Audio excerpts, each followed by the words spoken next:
Hello? Hello. Okay. I think I'm in. If you're hearing this, it is likely already too late for you and your crew. Yo, I'm Sheriff, and today I'm also your warden. Today I'll be running Alone in the Deep, a module for Mothership First Edition, a sci-fi horror tabletop role-playing game. Our journey takes place in the Rimmer 89, an old submarine on a hostile alien ocean planet. Content warnings for Alone in the Deep include body horror, helplessness, general violence, and psychosis, all handled with care to the best of my ability. This is my first actual play live stream, so please forgive the choppiness at the beginning. I was a little stressed, but I promise it gets better. And if for some reason you do enjoy it, stick around on my channel, as I will likely be doing more content similar to this in the future. Wink, wink. The stream has been edited to cut awkward pauses mostly, and background music is all thanks to Carl Casey at Wipeout Audio. If you stay to the end of the stream, I will have a behind the screen segment going over my thoughts, explaining my decisions, and giving some tips if you plan on running this module yourself. And with that, I won't hold you from the game any longer. I'd like to introduce our fated crew. Alright, everybody, I'm Undeafened. If you'd like to go around, let's start with Misa. If you want to give your name, your pronouns, your character's name.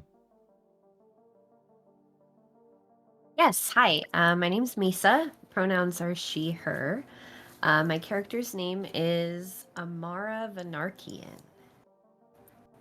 You want to tell just a quick blurb about them and how they run? Yeah, so my character is a exobiologist scientist. She is not the most social, which is why she has a assistant android instead of an actual person. She loves flowers, especially strange looking flowers, and very much prefers being logical instead of fighting and being emotional about things. Sounds good. All right, let's move on to Ryan, or sorry, Thomas, who is playing Ryan. Yeah, name is Thomas, he, him, and I will be playing Ryan Cappy Jones. He is an old, gruff sailor. Um, he has a hat with a patch on it. It's a diamond, and inside of it, it says "Girl's Best Friend." It's worn, beaten, and he is a submarine pilot.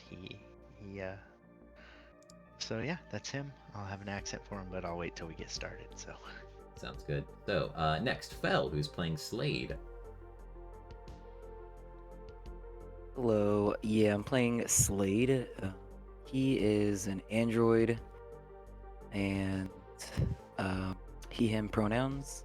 I would say he is Misa or Amara's character's assistant in the lab. She likes to call him the bitch of the lab, but he doesn't agree with that. He's actually the 2.0 model, but we don't talk about the 1.0 model. But anyway, that's pretty much it. He helps out in the lab, moving specimens. Yeah. Awesome. And last up, Chris is playing Dixon. If you'd like to introduce yourself. Great. Hi, Chris, pronouns he, him, playing Dixon, a Marine, pronouns they, them. Dixon presents as a sort of stocky, middle height, darker skinned, shaved head individual, multiple scars on their arms, a vertical scar on the left side of their face, wears a red bandana across their head, and a sleeveless white sweat-stained t-shirt underneath a hooded parka, fleece-lined. It's chilly on there in the sub, so they're wearing a hooded parka with Phoenix security patches on the sleeve. Dixon is always like kind of nervous and Kraken wise and just has a wheeze laugh if somebody drops something. Dixon goes. Awesome. And sorry for that. I drew all these characters, and I didn't. I should have asked more. I forgot that. Um, the oh I it didn't. I should have asked more on the character. I just drew a Marine. I'll be honest. Oh, that's fine. Great. Yeah, I'm good with mine. Okay. Well, like All I said, saving costs here. Saving costs. Can't break the budget just yet. We find ourselves on an ocean planet. This is a hostile alien planet with few floating cities left on it. The players find themselves on the Rimmer 89, an old defunct submarine that's just barely scraping by on the ocean floor. An old military submarine repurposed to be a mining and research submarine, supplied by the company, its crew. Our crew are currently returning from a trip to do some mining and some research, as the submarine itself would suggest. And on their way back, the captain, a grizzled old man, who wears sort of he's got a captain's hat and a captain's jacket. You're not really sure where he found something like that here in the Outlands, but you know, he's wearing it. He may well have made it himself, but he has an eye patch and even speaks something like a pirate. You all find yourselves on the bridge on the return trip, and as he is here, he shouts out, "All right, mates, we shall ascend," and goes to pull a lever at the front of this submarine. But as he starts to pull, smoke and sparks start to fly out of the lever that he's pulling, and it will not go up. Blimey, something's wrong. He radios in. He says, goodness, I need to pull up my little... I don't know where the paper went that I had. I had it printed out somewhere, I swear. But I have the module. The module we're running is Alone in the Deep. If anybody's interested in this, I would really recommend it. It's a great introduction to Mothership. He radios to Ivan Mahone, the head engineer, in the engineering area. This is the one radio in the ship that goes between the oh, sorry, Rubonic. Rubonic says in the chat, part of the latest Kickstarter. It is not part of the latest Kickstarter. This is a standalone third-party module. But he radios to the engineering room, and he says, Mahone, what's going on down there? Blimey, pick up. Lord love a duck. Mahone, he's always a heavy sleeper. Would you lads go and check on him? He might be in the barracks. Now, to give you guys an idea of the ship, man, how do I do this? The easiest way to do this is to describe it to you. The way the ship is set up is that there's two layers to the ship. In the front of the top layer is navigation. Behind that is the galley, and behind that is the sleeping quarters. Below deck, you can make it to the armory, from there to electrical, from there to the engines, and from the engines, you can go to the research lab or the ballast tank. Now, I know that's confusing, and I will describe it again when you guys get there, but for right now, it is through one room. You just have to go through the galley to get to the back area to the sleeping quarters, where he thinks that Mahone is. Are we in the helm right now? Yes, you are in the helm. The navigation area. Why doesn't everybody describe real quick what they're doing? Let's go around. Amara, what is Amara doing on the navigation deck? Is she up here, do you think, just looking at the big glass window up here? Do you think she's looking out the port, looking for creatures or whatnot? Or maybe she's up here just to kill some time while you guys make your trip back? Yeah, so she would be looking out the giant window and seeing if any creatures pass by that she could look at, and see if she can... She also has like a pad of paper that she wants to maybe try and draw the creatures that she sees on. Awesome. What's Ryan doing? I mean, he's a navigator. Would he be, looking over some of these navigation charts, sending you guys back, checking courses?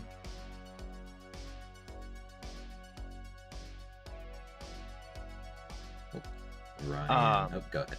Yeah. Ryan's gonna be, he's gonna be taking care of some of his more typical piloting duties. Just double checking that the heading is staying true, and that kind of stuff. Not a lot of landmarks to keep an eye on here underwater. So yeah, he's kind of back and forth between what's in front and what the screens are saying. Yeah, why don't you go ahead and let me bring up your character sheet. Now, to explain how Mothership works, for those that don't know how Mothership works, Mothership is a D100 based system. Each character has 4 stats: strength, speed, intellect, and combat, and 3 saves: sanity, fear, and body. These will determine how good your character is at these different activities, or these different sort of aspects of your character. And then you have skills that you can add to that. You're going to have, each character has their different skills. Trained skills add +10 to the governing stat.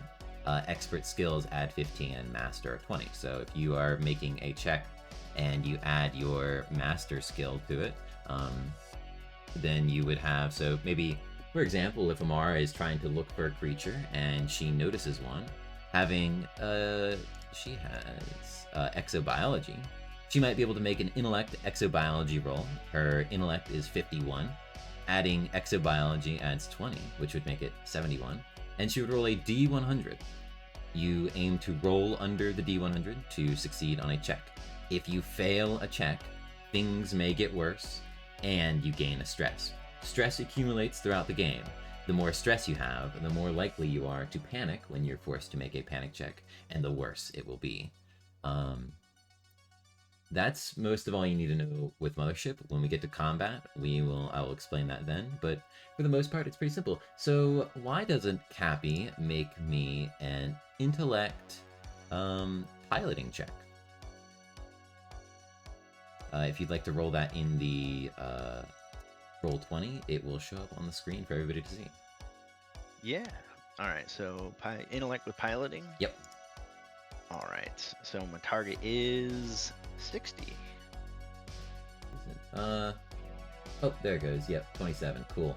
Sorry, my it just hadn't updated on the OBS and it confused me a little bit. Yeah. All right, you're good. Sorry, 27 does succeed. Yes. So as you are looking at the monitors, you're sort of like, it's not raising, and you're clicking around these these green screens, and you're navigating a couple menus, and you look and you see that the engines seem to be overloaded, and it's not the engine itself. The main engine of the ship is working too hard. It won't lift.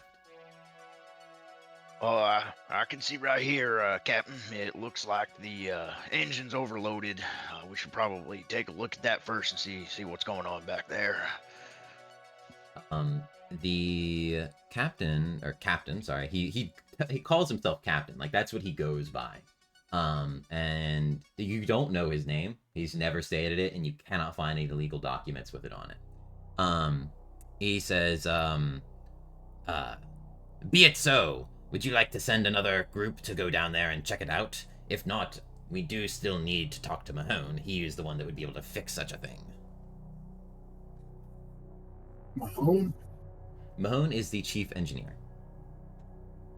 I saw him a few minutes ago. Really? Where did you see him? Passed him. I was going to the galley, and he passed me the other way, and I think hang on, I have some we information. can go down and go check on him. I have some information for you. I'm going to send this to you. See if I can. Yeah, it's probably best that we get Mahone in on this. He's he knows the ins and outs of this old bird better than anybody. Overloaded isn't a good word. I don't know it's anything about that.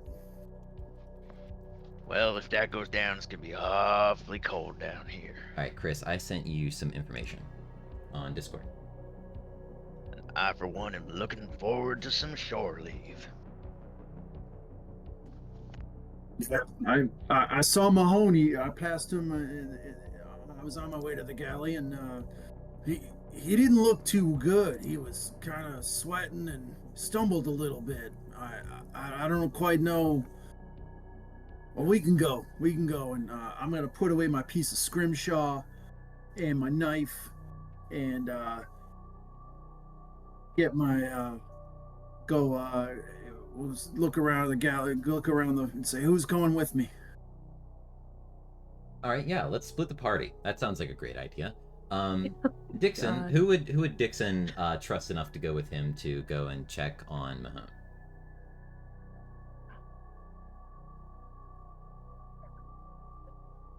Or would Dixon want to go on his own? Oh, Dixon has no sense of wanting to split the party.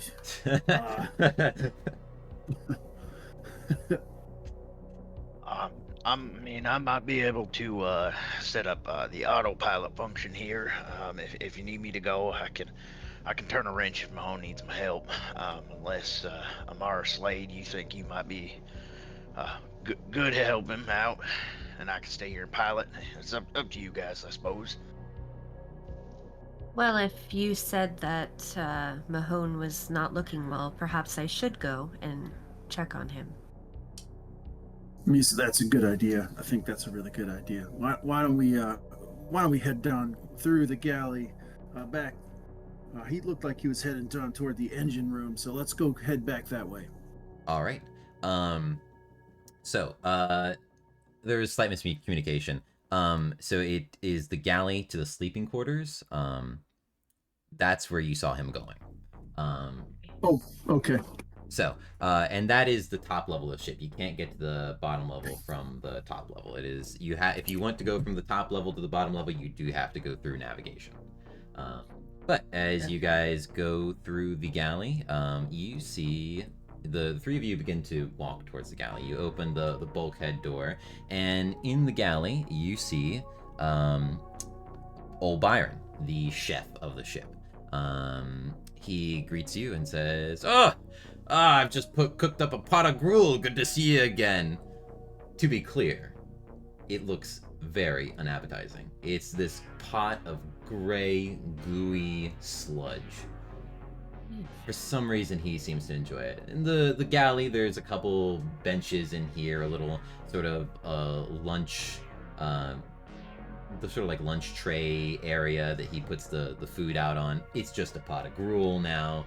In the kitchen behind that, a bunch of knives magnetized the wall, big cleavers and stuff like that. Yeah, what do you want to say to good old Byron? Smells great, Byron. I think we're gonna come back for a little bowl of that goodness in a little bit, but we're looking for our other crewmate. He says, "Oh, you sure? I've been stewing this one up for the past 3 days. It'll be nice and chewy." Don't forget the hot sauce, Byron. Don't worry, I've got another bottle just for you. Okay, but he lets you guys go. As you make your way through the galley, you enter the crew quarters. Opening up the bulkhead to enter the crew quarters, you see where Mahone's bunk is. It's a couple bunks in the crew quarters. There's storage lockers at the foot of each of the crew quarters. This is where you probably keep most of your stuff. Generally, you're not going to have all your stuff on you unless it's reasonable for you to have it. So, like, if you have a vac suit and you're not wearing it, it would be here.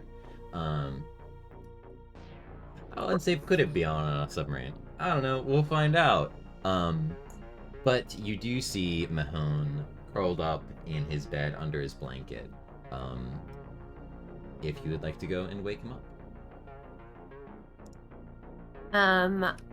I would like Slade to go and wake him up, so I'm gonna turn to him. Slade, go and check on him, just in case. As the head bitch in charge, I guess I should do that. He's gonna walk away and he has his head bitch in charge patch plastered on him just so the group and everybody is aware, even though he takes orders. He's actually the one giving the orders in the end. But anyways, okay, he's gonna listen and head over and promptly. Can he just see where he's at and just wake him up, or? Yeah. No, you're easy. Okay. You can just go over there. He's on the bottom bunk. Great. Perfect. So yeah, Slade is gonna walk right up to him and go and grasp him firmly on his shoulders with both of his hands, and go, "Sir, wake up! You have been ordered to wake up." You have been ordered to wake up. I love it. As Mahone wakes, he pulls the blanket back for him, and he gets up and he rolls out of the bed. He looks like he's coughing, and he starts murmuring something. It's hard to make out what he's saying. I'd like everyone to make me a sanity check. As your concern, or your sanity save, sorry, at your concern over your crewmate Mahone. And if you pass, I'll let you try and figure out what he's saying. Are we rolling under our sanity? Yep, roll under your sanity. Everybody put me a roll D100 in the chat. Right. Nice. Oh, nice, yeah. Scientists are good at comprehending things like that. Yeah.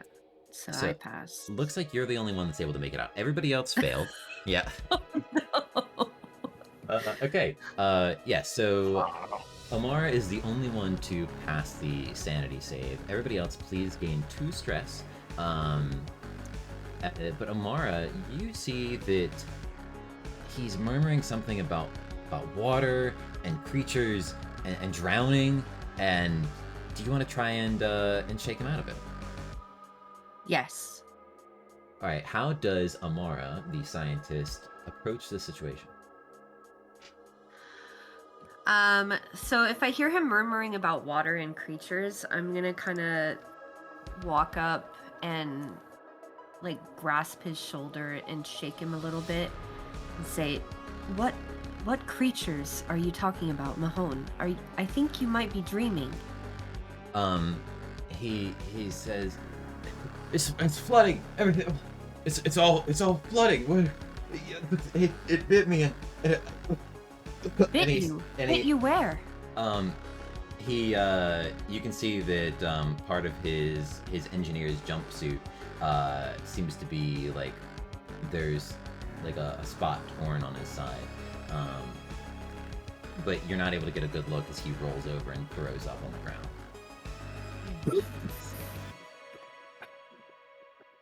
Can Oh, I that's tell like not if good. he's actually awake or? Yeah, he seems awake. Yeah, you could definitely pick that up with your intellect check or your sanity save. But he Okay. seems awake, although coherent is a different matter altogether. Okay. Can I get Slade to hold him down so I can inspect the torn jumpsuit and see if he has a wound? That sounds like a good idea. Slade, I would like you to make me a strength check. If you have anything you'd like to add to that, feel free. Yeah, Slade is going to follow protocol. Before taking care of this, he's gonna go onto his headset and see if there's like a cleaning bot that can come and take care of the puke, because that's a biohazard in the room, and then he's gonna proceed to... I have bad news. You are the cleaning bot. Perfect. So he is going to You're in charge. proceed to clean that up first. He's gonna clean that up first. Okay. Yeah, unfortunately, he's gonna take a moment to clean up that because the biohazard comes first. You know, somebody could slip, and then that would cost the company a lot of money if something happened. And Don't somebody need a got injured. lawsuit. We really don't need a lawsuit. Yeah, really don't need a lawsuit. So, after Slade is done cleaning that up, then he will proceed to assist holding down man. All right. Yeah. So you take a minute, you clean that up, and your strength check. Is that right? Yeah.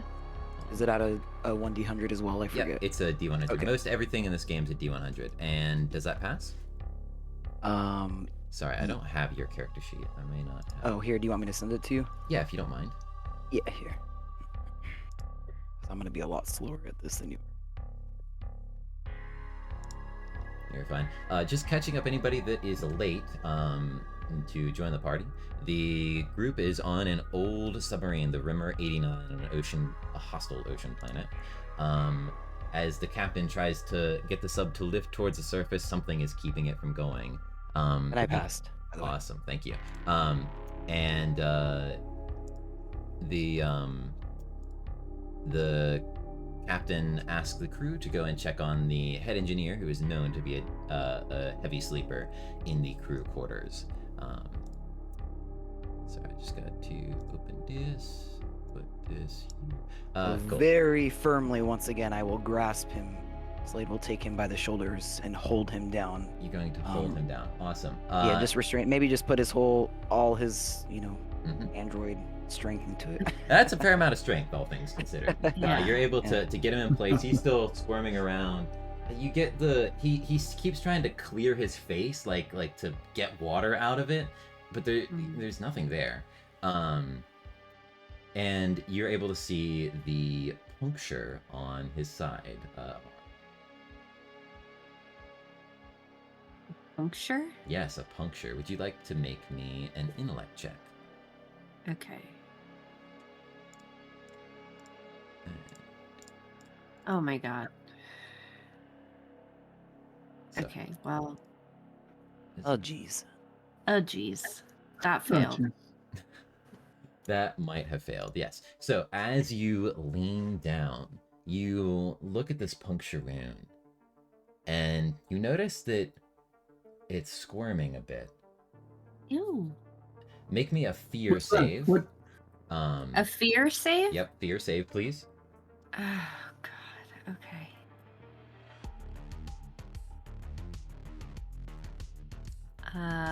That's my a- fear's That's a so low. critical failure. Okay, Yeah. so what I'm gonna do is, just because I'm evil like this, I'm gonna have you gain 1d6 stress. Let's see what this Okay. 6. Just one. Ooh. Lucky you, lucky you. And go ahead and make me a panic check. So roll a d20 in the chat, and you are looking. Okay. You start with a Oh, stress I of 2. forgot to mention the fear save. They also What? have disadvantage, so you were extra Oh no! terrified. Oh as yeah, you the were doing fear that. save. Yeah, that's right. Fear saves have Yeah. disadvantage in the presence of an android. So You already Okay. lost, but just in case, so just so everybody is aware, when I'm near you guys, you have to roll twice, and you have to take disadvantage on your fear saves. Okay. So what? I roll a d20? yep, a d20. You're Oh my fine. This thing is scary, whatever's coming out, because something jumps out of his side. And it's this strange, like almost dull, sickly yellow eel. It's Ew. got like a sucker mouth, like a what's the word? Lamprey. Lamprey, exactly. And it has fins going down the side of it that almost glimmer with a razor sharpness. Blood still on this thing. It leaps out to attack you. And I'm going to go ahead and roll. So r/1d100. As it leaps out, it doesn't have enough velocity and falls onto the floor in front of you. How do the other people here react to this? Immediately, Slade is going to get a sample collection kit and start trying to get the specimen to collect it. So Yeah, you Dixon's got it. Pulls out his knife that he was whittling Scrimshaw with and attempts to stab it. sounds good. And Amara, what are you gonna do in reaction to this? Would I have any idea what kind of creature this is? Make me an exobiology check using intellect, but you're gonna have disadvantage because of the stressful situation.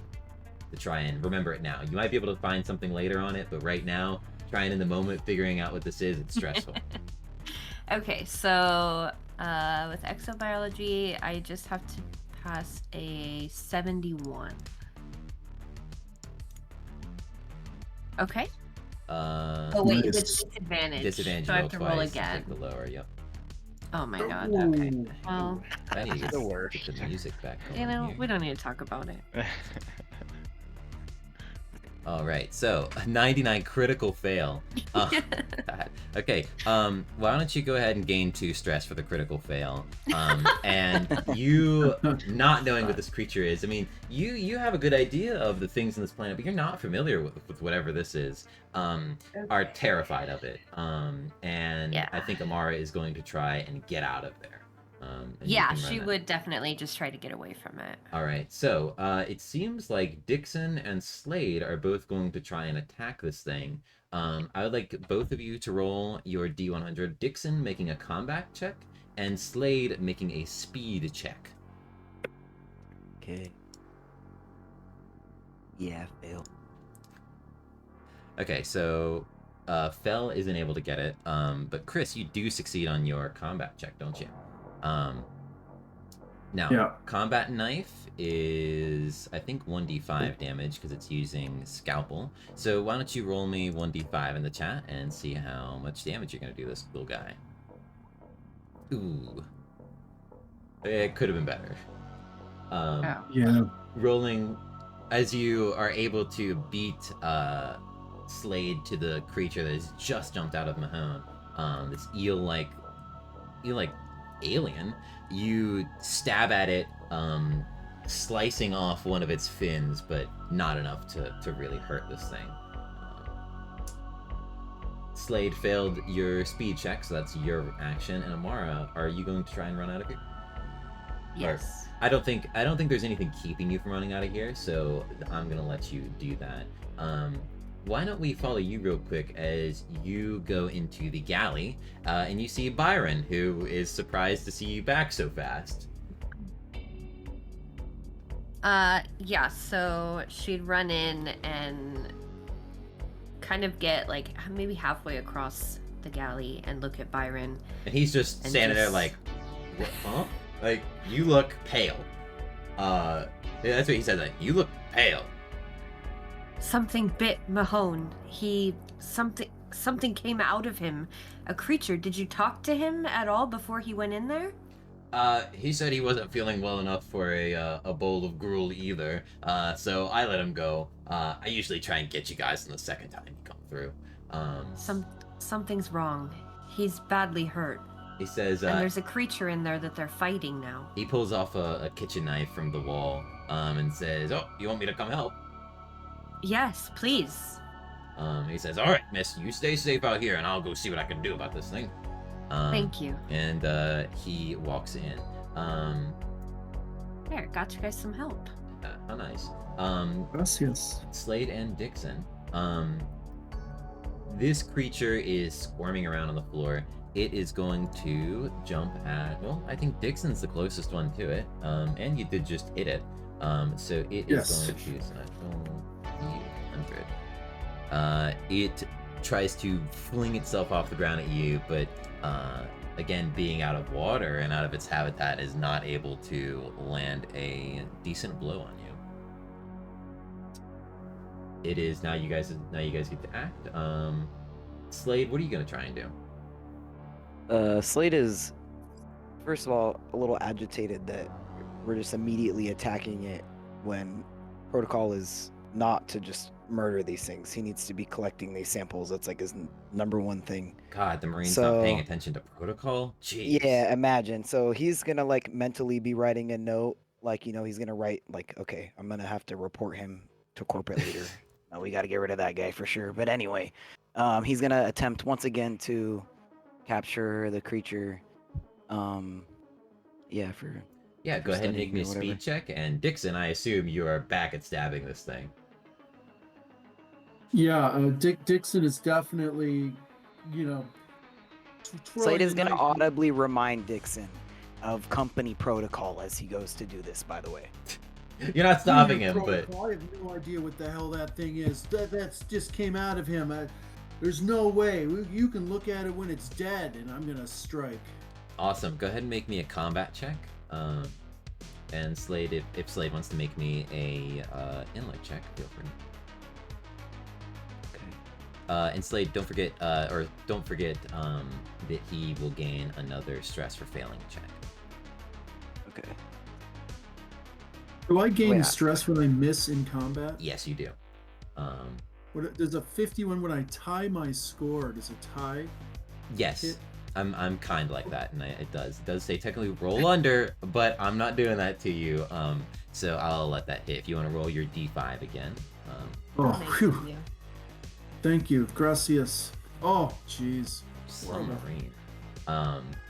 You're able to jab your knife at it again, nicking it. Green blood spurts out the side of it, but it doesn't seem to be very wounded by this. As Byron bursts through the door, he will be in the next round of combat. I'll go ahead and make the aliens attack again. I need to copy and paste this now that I think about it. So.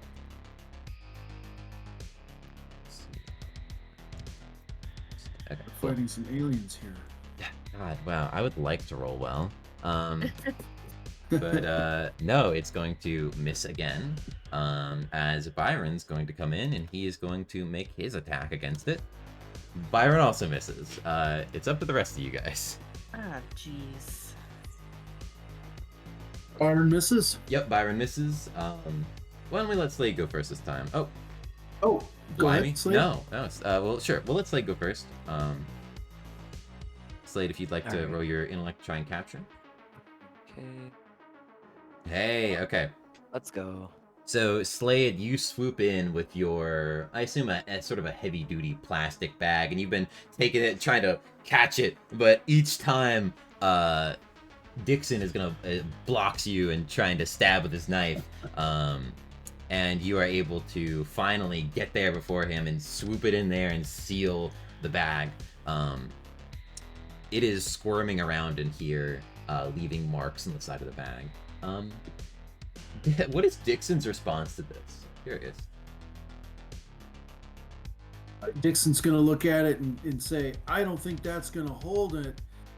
He's gonna say that, and then he's gonna look back over at Mahone and flip over the body and see if he Mahone's still sees any alive. more squirming. Mahone is throwing up blood, but he is alive. Flipping him over, you don't see any more creatures, but I mean, you'd need some sort of, you need to take him to the lab if you wanted to check him out. And honestly, he does not seem to be in a state for that. Mahone, I'm gonna try to get the doctor. What bit you? I'm gonna ask what bit you? Where were you? What happened? He seems to be a bit more clear-headed, if not just in pain. He says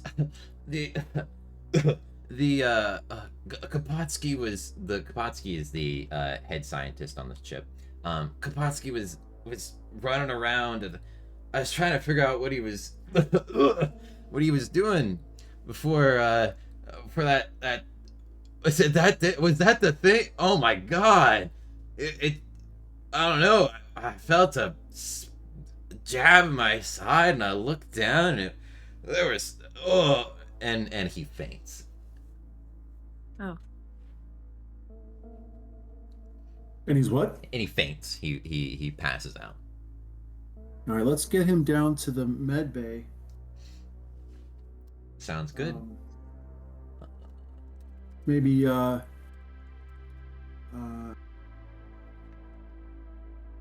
mind me maybe ominously rolling. Slade can help me carry him. Yep, the two of you shouldn't have too much trouble carrying him. Two of you grab his arms, two of you grab his legs, and Byron's just like, do you want me to hold the creature for you? No. So Got my it. character would not hand over the specimen whatsoever. He would actually bring it over to Amara before anything, even helping the guy on the ground. As much as human life is pretty cool and all, he really doesn't care. He cares about the specimen and getting it studied, so he's gonna do that first. Okay, and you said you gave it to Amara, sorry? Yeah, he's gonna go. Slade is gonna go find Amara. Where they're talking. Where is Amara And- hiding? She's probably just like behind a chair in the galley, like waiting to hear the fighting die down. Sounds good. And so as Slade comes through with this wriggling creature, it's probably about a foot, maybe a foot and a half long, with these razor sharp, thin fins on it. And Slade, go ahead. I have apprehended the specimen. Perfect. Yeah, it was stabbed a couple times. I tried to get them to stop, but you know how irregular humans can be. Anyway, Yes, as unfortunately. As long as it's as still alive. it seems to be moving. He checks in the bag again, and it's like snapping around, and they're going crazy. Yeah, it is. It's like it's just like psh, psh, psh, psh, like flicking its body as fast as it can. You see the scratches, like it's scratching up the inside of the bag. So I'm gonna say that Slade and Amara have a protocol together. What they do when they're studying Yeah. specimens or when he's taking it. So he's gonna assist taking it to the lab with her. Yeah. You said yeah. that you were gonna carry Mahone. Does that mean that Amara is taking the specimen? Yeah. So he'll instruct Amara, since he's in charge actually here, to take the specimen and remind her. But he's gonna say that he's been instructed to go assist over Okay, there as I'll well. take it then. Cool. Yeah. But I'll wait for them so I can walk. As everybody groups back up carrying Mahone, you guys go into navigation, and turning around, the captain looks over, hearing the door open. He goes, "Great God! What in Blackbeard's name happened to that man?" I'm just gonna hold up the bag. Well, that shouldn't be on here. It was inside of Mahone, actually. I think Kapotsky was doing some research, and I don't know what. Mahone wasn't making any sense, but he said Kapotsky might have been doing something with something. Yeah, I think I need to go talk to Kapotsky. He says, well, if that's what you think you need to do, go to the lab. That's where he'd be. And please, check on the engine when you go through. He says, Cappy, go with them. See what's going on. Yeah. Well, shit, Amara. What the hell is that in that bag? Things like that shouldn't be inside the sub. Shit. Yes, probably shouldn't be inside of a person either, but it was. Actually, there's a lot of specimens like that have been through on this sub. Just would like to clarify. The other two, as Ryan and Dixon hear that, you guys are like, what do you mean there have been other specimens on the sub? These are usually kept quiet. He's not gonna elaborate. All right, Captain. You said Marone is messed up. Shit. All right. I'll grab my tools, and I'm gonna put my suit on if I gotta go back there in that engine. I don't want no grease or nothing to cut me. So give me just a minute here, and I'll put on my suit and grab my tool bags out of my locker. Yep. And he'll go over to his little locker and yeah, pull that, out his. That would be in the hazard crew suit. quarters. So you take just a minute to walk to the crew quarters, and you see that as you go to grab your stuff, the locker right next to yours is Kapotsky's. Do with that information what you will. What do you think Ryan, or what do you think Ryan Cappy would do with that and the information he has? Oh, as it stands, I don't think he'd do anything with it. He knows that you don't touch other shipmates' lockers. He knows what that means. So no, he's not going to do anything with it. He's like normal. He's going to open up his locker. He's going to pull his suit out, and he's going to start climbing into that. And he's going to grab his tool bag and toss his assorted tools and his spanner wrench and his little Geiger counter and toss them in there, since he's gonna apparently have to go into the back and into the engine room. So he's like grumbling kind of the whole time, like, man, I really hate going into the engine room. I'll help Marone when I have to, but I hate grease under my nails. I don't like it. All right. You grab your stuff, and you said you put on your suit. Do you have? Is it a hazard suit or a vac suit? It's a hazard suit. Awesome. Cool. You throw on the hazard suit. The thing's pretty bulky, but nobody's really gonna bat an eye knowing that it's like, oh well, if he's gonna be working on it, I mean, hey, if he wants to be safe, go ahead. I mean, just living on this stuff, everything has tried to kill you. I mean, we're talking, electrical wires falling down as you walk through, plates crumbling from rust as you step on them, slicing your foot up, gears flying off the engine, going, just barely missing your head. It's an old submarine and it's dangerous, so Yeah. it makes Plus, we sense. know it's getting more power than it's supposed to, so he already thinks that's dangerous. So yeah, he's gonna take a moment and do that. So while they do the rest of their stuff. So you guys exit the navigation room and entering the armory. Now the armory is this sort of two-layered area. This is like where you go down to the bottom deck. It's got catwalks up top and some equipment, some mining stuff. This is the area they've repurposed to be the mining area. You've got the airlock door, and beside that, you've got the escape pod. You've never had to use the escape pod, but it's not a big one. And on the bottom floor, there are some lockers that are labeled weapons. Only the captain has access to them, but it's just a padlock on there. The door to the bulkhead to the electrical room is on the bottom area, and if you guys climb down the ladder from the catwalk, you continue on in there. Does anybody have anything their character would do or would like to add? Well, I know Dixon is willing to crawl in there and try it out. You said he was doing what? Dixon's willing to crawl in there. Oh, the electrical room. It's the it's just another room in the submarine. It's just where the electrical stuff is. Normal bulkhead. It's just going through the hallways to get through here. Are we able to, Dixon, just look around and see anything wrong with the engines? Anything looking out of sorts? A sparking, arcing, anything weird?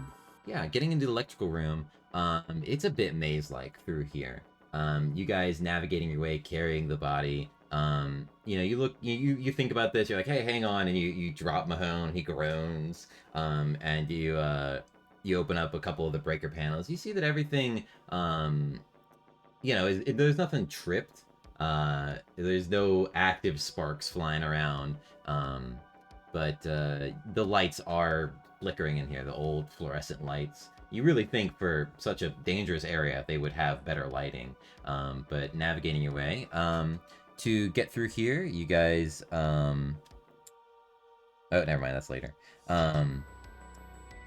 It is difficult to navigate through, but especially having the people that regularly go to the lab through here are able to find their way through the wires laying down through this, like through the walkways and whatnot, not tripping. And you guys reach the engine room. Opening up the bulkhead to the engine room, smoke pours out. I'd like everybody to make me a body save. Body save. Mm-hmm. Oh, mine is so low. I passed. Oh my god. Oh my gosh. That was magic. Wow. So it looks like, yeah, that's a failure. I don't care who you are, 78's a failure. You are going to gain, it's brutal, as you're not able to duck down fast enough, the smoke blowing out of this room. You breathe in a good lungful, and knowing how bad this is, you're gonna gain 1d6 stress. So I'm gonna /R 1d6. 1d6, okay. Please gain 5 stress. The rest of you that are able to duck down in time, and honestly, I shouldn't have had Ryan roll because he's got his hazard suit on. You guys see that there's water spilling out of here as well. It's probably an inch of water in the room, and oil covers the floor. I have a quick question. Yes. I have a hazard suit as well, which I'm assuming I don't need. You don't have it on. Now, because you are a human-like android, you're gonna have to deal with some human-like things because your Okay. programmers are assholes. Got it. But for the most part, like, breathing isn't as big of a deal, but you know, getting smoke into electronics could be. So, And then are we in the room here too, or oh are my we? God, I can drop Oh, shapes. we're all going together. Okay, never mind. Yeah, we're going to the lab. Okay. I could do this. Well, that's where the medical is, right? Yes, so in the engine room, you can get to the lab and the ballast tank from here. I'm just laying this out for you so you can get an idea of what you're dealing with. Oh, perfect. I didn't realize I could do this. Do this, this, this, and this, and this, and this, and that. Cool. This is to give you guys an idea. Nav up here. This is engine. Sorry, it's very badly written, but I'm just doing this so you guys can have an idea. So you went through like this. Back here is the crew quarters. Oh my God, you guys are heroes. Yeah. Oh goodness. I don't know how this program works. I just threw it together so we could figure this out. Anyways, into the engines, you guys, it's gonna be tough to make it through here. If you guys are gonna want to make it through here into the lab, you guys are gonna each need to make me another body save. Or no, I take that back. Speed checks. All of us? Yep, everybody that is going to the lab needs to make them. And if you're carrying somebody, make that a disadvantage. Speed check, disadvantage. I'm carrying. Oh, jeez, I failed. I didn't even have disadvantage and I failed. Would you like me to make a body save for Ryan? Because since he's, you know, his main goal is to go in the engine and try to figure out what's going on in there, so he's gonna go in and stay. Oh, no, actually, Chris, that's double zeros. So that is, you can't. It's in Mothership, it's 00 to 99. So that's actually a critical success, but you had disadvantage, so it does not count. You Yeah. almost got the two, You almost got both the sides. best and the worst. Oh my goodness. Okay, I'm going to decide who is the lucky, unlucky one of you, that falls. So Fell, you failed, Chris failed, Misa failed, has Ryan made a speed check to get through?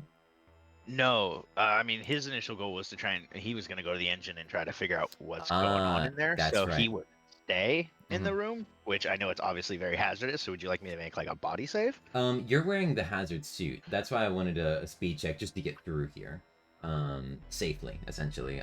You're not worried about physical hazards, but actually moving through here is difficult. So. Okay, so he's all right. So that's fair. Yeah, for his navigating the engine room. Yep. Fail. Damn, that is rough. You guys, okay, man, I need to decide which of you is unlucky enough. So I'm gonna R1d4, going around, starting at Amara, ending at Dixon. 3, that's gonna be Slade.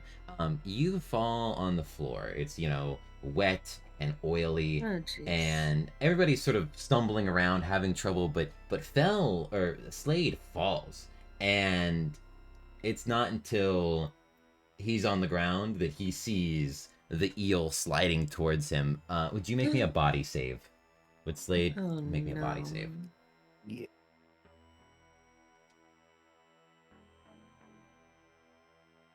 Ooh. One of these creatures swims up, pierces your synthetic skin, and embeds itself in your chest. Oh, God. I would like everybody else to make me a fear save because you also failed all of your checks, and that's your punishment. And at disadvantage, the roll twist. Yeah, everybody, disadvantage fear saves, please. Why are we getting disadvantage? I'm not familiar. From me. From him. Because Why you? in Android, their trauma response is that It is says that fear saves made by close friendly players are at a disadvantage. and somebody in chat asked a interesting question. What is the protocol of an eel eating you? True. So, did anybody pass? I passed. Oh, isn't that nice? Okay, anybody that did not pass, make me a panic check. So that's 1d20, please. Okay. Slade, actually, could you please tell me what the protocol of being, having an eel embedded in you is? Sure, so the immediate protocol would be to remove the specimen as soon as possible, whether that means, you know, to my own detriment or not. So I would Slade would immediately take his kukri and drive it into his chest and try to dig out the worm that is the eel that is eating him. Oh, that's great. Please make me a combat check. Okay. Sorry, do I roll out of 100? I forget. Yes, it is always Okay. 100, unless Cool. I say otherwise. All right, cool. Oh, okay.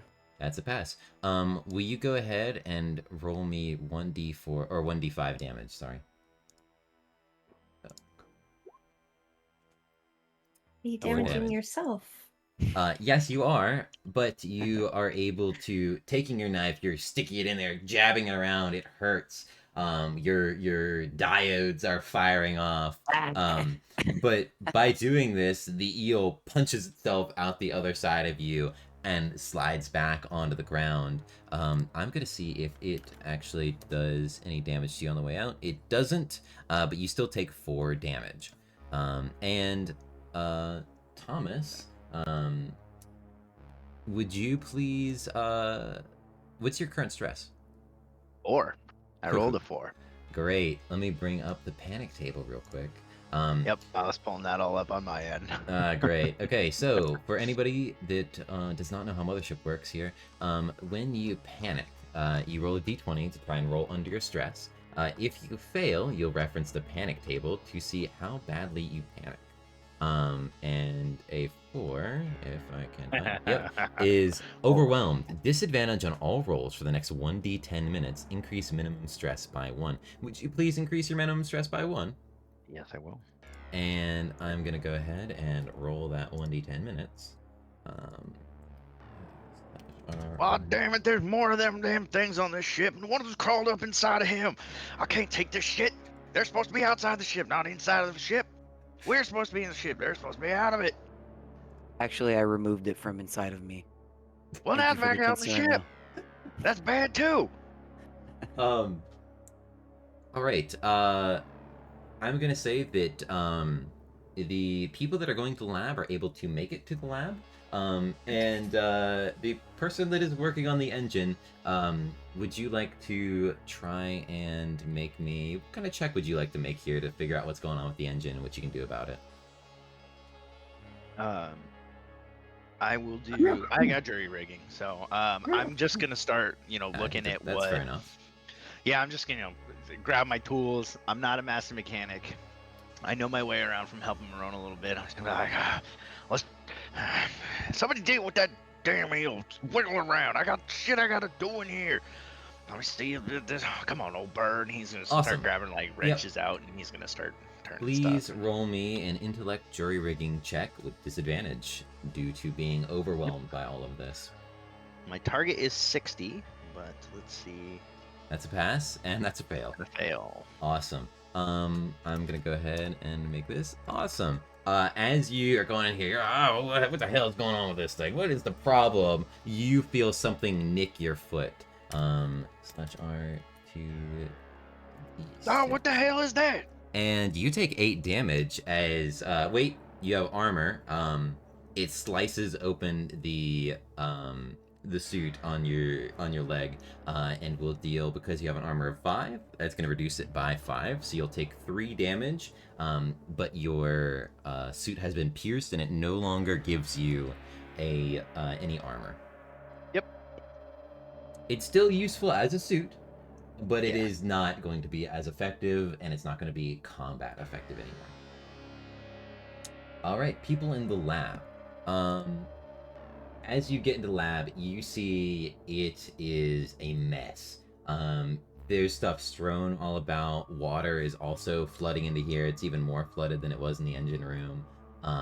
There's a broken glass case on the ground, and a laptop is still on from where it is before. 2 hazard suits are in the back of this room, though.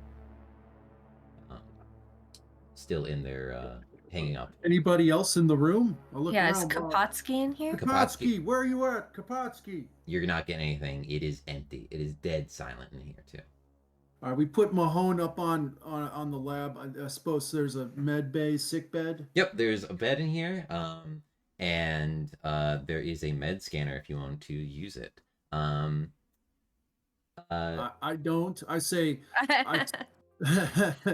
I'm gonna go ahead and say, I think somebody else knows how to use this, and I look at you and I head over to put on one of those suits. Yeah, can I try and scan him? Actually, yes, you can. Slade is gonna stop his friend here going for the suits and say, have any of those suits been assigned to you directly? I will add that you are wearing armor, like you have combat armor.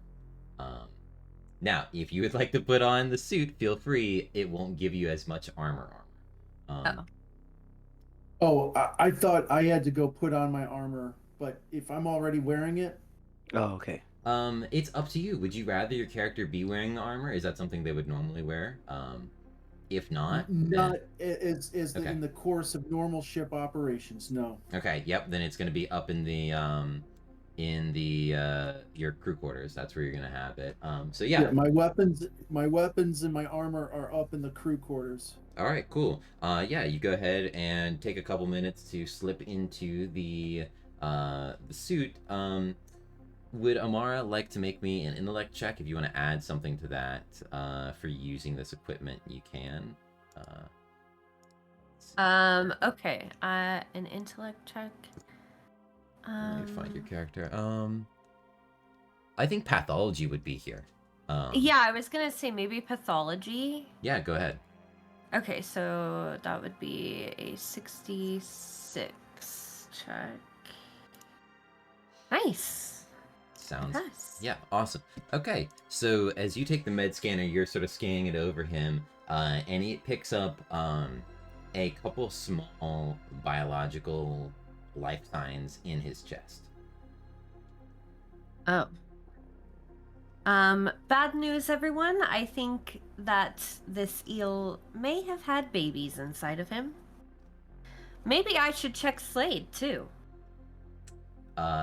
No, you would not be able to do that with the med scanner. You would need an Android, or is it? I think an Android diagnostic tool. Which I have. Oh, you have! Cybernetic diagnostic scanner. Wow, I thought I got you. Go ahead, please, and make me one of those. You're probably going to use ooh. Yeah, go ahead and make me intellect. I'm not gonna say you'd have the bonus here because you're using this is like for machines, this isn't the same kind of bonus you'd have there. Okay, so just a just a straight intellect check. 51. Oh, barely. Whew. Awesome. Okay, yeah, no, you do a scan and it looks like he's clean. Okay, good. You don't have any babies inside of you, Slade. This is why we follow protocol. That's true. Success, right? Oh, that is a critical success. You see where the puncture wounds on Slade are as well. You have the stuff in here that you might be able to patch him back up with some artificial flesh. Can I take the babies out of him? Out of Slade? Oh, I thought we were talking about Mahone. No, yes. Mahone. Yes, you can get that out of him in a minute. But I was gonna say if you wanted to try and heal Slade, you could. Would you like me to patch you up? Yes. I like the Android giving a little chuckle, yeah. Didn't know that was protocol. I mean, if I'm gonna say with a critical success, you don't have to worry about it. Slade can go ahead and heal that 4 HP there. Yay! I got some duct tape in my bag if you want to use that. It's quick. I have some synthetic skin, but thank you. I'll keep that in mind. I like after hearing the commotion that Cappy came over to check out what was happening. It was like, well, I can help out. Well, if you don't need me, I'll be back to what I was doing. Yeah, it's just like a quick. That was like a quick look over the shoulder. He's struggling with trying to get the like. He keeps slipping wrenches and busting his knuckles, and he like looks over, and goes, "I got duct tape." All right. From here, if you want to try and remove the critters inside of him, I don't know if you would have the expertise to do a surgery like that. Nope, probably not. Probably not. Maybe I shouldn't try that, actually. I don't want to say that there's nothing you can do here. If you could give me a way of going... I'm trying to think of a different way. If you can think of a different way that you can do this, because you're not trained in surgery, you have an idea. You'd probably kill Mahone if you tried to, like, do surgery on him. You would nick something and he'd bleed out, and, you know, he's already bleeding out. You don't need to help him with that. So... if you have another idea for that, please, Can I, like, laser beam him out of him? Just kidding. Sorry. I was looking through my inventory. All I have is assorted tools, a portable computer. Is there anything in the room that could maybe help me? Yeah, there's some basic medical supplies. There is a stim pack. Actually, there's 3 stim packs with the medical supplies, and yeah, like I said, basic medical supplies and 3 stim packs.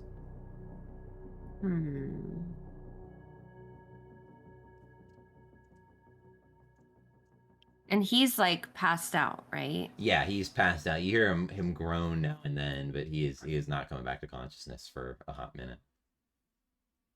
Or ever, if you don't do something, so. Or ever. Oh god. Okay. Well, I feel like Amara would definitely try to attempt. Are they like in his chest? Did I see that? So when you scanned it, you saw that there were a couple what would it be, larvae in his chest. Can I say maybe I would have Slade assist me in trying to cut him open? Yeah, sure. I could say that if you want to try and do that, that would give you advantage. Do keep in mind, failure would mean that Mahone wouldn't survive this, but it's looking to be your only chance. He's probably gonna die anyway. All right. If you'd like to make me a just straight intellect roll with disadvantage, or sorry, with advantage, my bad. Okay. So my intellect, it's not that bad. It's 51. And I have advantage, so let's hope. Okay, well, he's dead. Yeah. So. It was worth a shot. You start poking around. How is Slade helping? I'm trying to keep his chest or body or wherever pried open, and I think I accidentally start cracking a couple ribs and things. Ooh, yeah.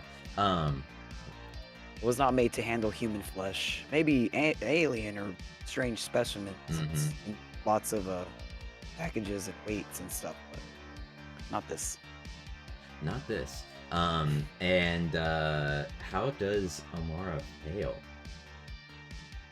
So I grab the medical equipment from around the tables, and as I slice him open and I notice that Slade is kind of maybe going a little too hard on pulling the skin back and grips a couple of the ribs on accident, Amara would get a little frustrated and accidentally maybe nick some of his arteries with the scalpel.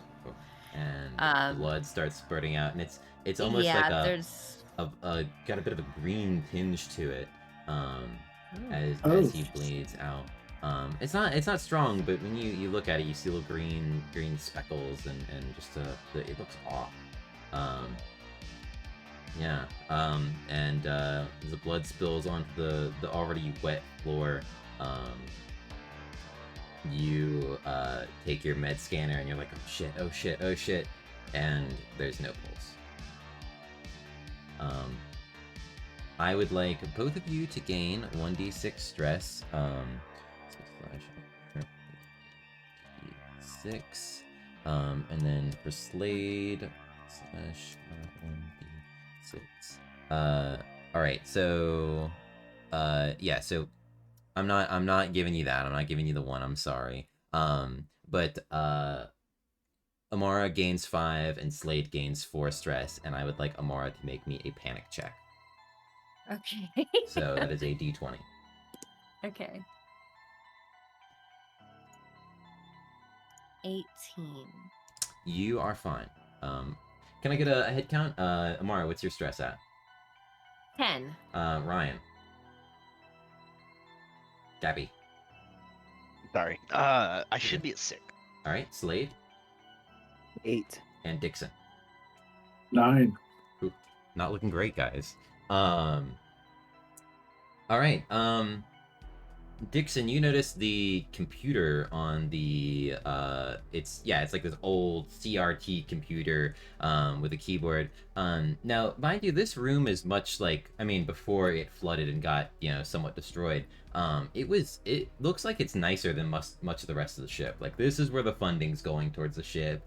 There's, the walls have been painted white, whereas the paint in the rest of the sub is flaking and rusting away.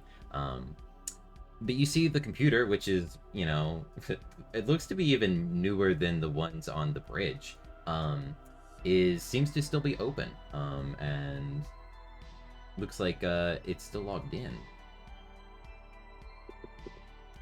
Oh, Dixon's gonna check a look at that screen and the flying toasters, and he's gonna hit the space bar and see that green on black screen pop up. Mhm. What's he see? He sees What do they a Kapotsky's log, and you see that there is a entry from today that says, specimen appears to have breached its container. Cannot risk telling security team for potential risk of neutralization. Will attempt to manually recover subject. Oh boy. Specimen. Any of you science folks know about a specimen? They're over looking at Mahone. Hey, you guys, come over here. Take a look at this. Do you guys know about any specimen or anything like that?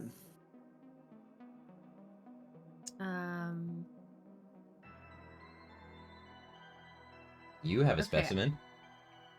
I mean, he's saying specimen. I think he's talking about these eel things. I don't think these are natural eels. These aren't like ocean eels. I eat eels, and it's not like this. Specimen. Quite an astute observation there. You can see we have Um, many scientists aboard with us. I'll wipe the blood from my hands, and can I go check out his computer? Yeah, go ahead. As you look through the computer, go ahead and make me a intellect check. I don't think you have anything on computers. No. Yeah. I think Dick Slade. Dixon's gonna exit the scene and head back up. I'm gonna go get some gear. I think we might need to get geared up here. Sounds good. And he's gonna exit. As you come out, you see that Cappy is still working on the engine, trying to figure out what's going on with it. But the smoke and the oil in the water is just making it really hard for him to get any good reads on the diagnostics. Would you like to make me another roll on jury rigging to see if you can make any more presumptions about what's going on here? Cappy? Ballast? Yeah. If you want to make me that check, that's a D100. All right. Yep. 41 with my jury rigging. Oh, at disadvantage still. Yes, it would. No, it's been enough time. You're good. Okay. But that passes. Yes. Yeah. Awesome. It's 41 under 60. You are checking out these. You've got a very small little diagnostic thing with like the 3 buttons, like over, select, like up, select, and down, and you're trying to navigate through the menus, and it's driving you crazy because you don't know where to look for this stuff. Until you come across a menu on Power Draw, and you see that the pumps of the ballast are overloaded. The ballast tank. All right, I hate this damn function thing. All right, I think I found what's wrong. It looks like the ballasts are overflowing. They're not getting rid of water like they're supposed to. I think we need to take a look at that and see if we get that fixed.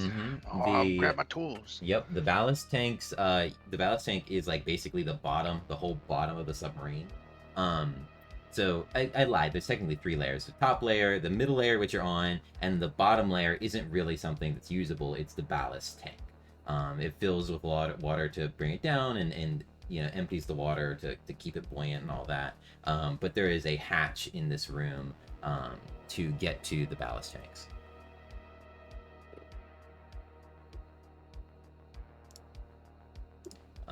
I'll grab my tools, and whoever wants to head down there with me. I see you guys. I don't know if you guys got your hands full with the specimens and stuff you're talking about.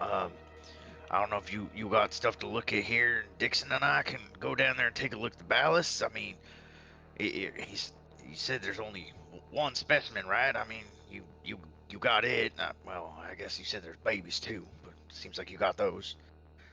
Well, there was also one in the engine room that went through Slade that is still in there. Yeah, that's what that was on my leg. Yeah, you probably should be careful. Don't let that inside of you because they lay babies. He like takes the torn part of his pant leg and like rolls it so that it kind of closes again. He's like, I hate eels so much. Wriggling, worming around. All right. As you head over to where the hatch is to go into the ballast tank, you see that it's already open.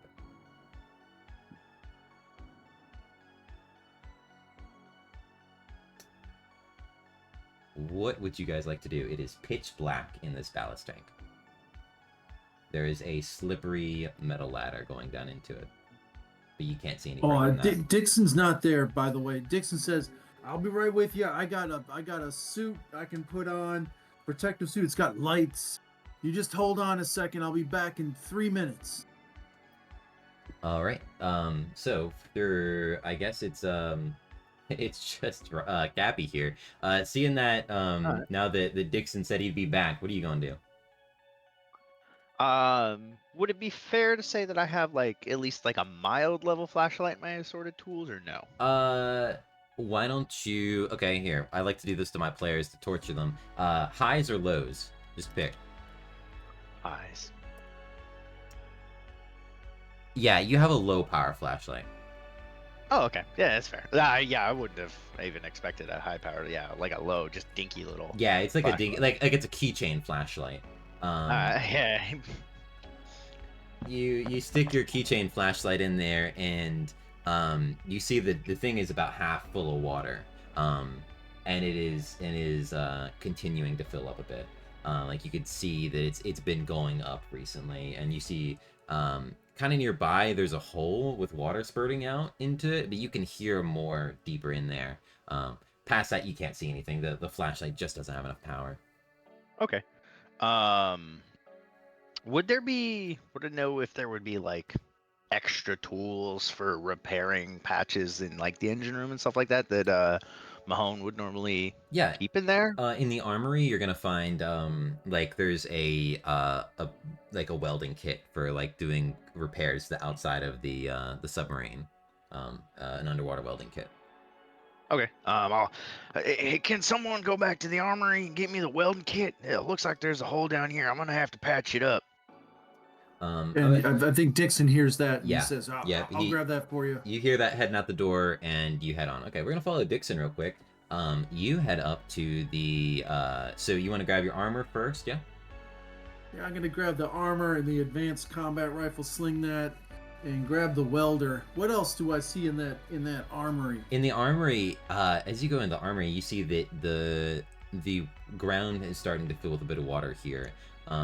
Would you make me a panic check? Panic check. D20, please. Yep. D20. Ooh, that's not gonna pass. You said yours is 9, right? I've got 9. 9. Okay. Stress. The panic for that is going to be nightmares. Now nightmares is more of a long-term game kind of thing. I want you to tell me narratively how, I would say more of a paranoia, if that's fair. How about that? If you want to play that into your character. Yeah, I look down at the water and just freeze and remember growing up and being on a boat that was sunk and trapped in underneath and in your barely making yeah, it because out. you're a mercenary, aren't you?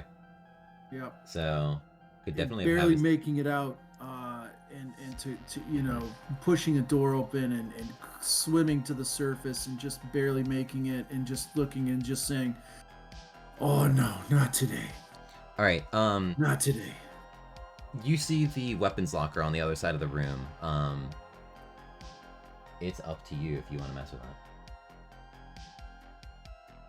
After seeing these little eels start to flip around and these footlongs, I'm definitely grabbing my rifle and a sidearm.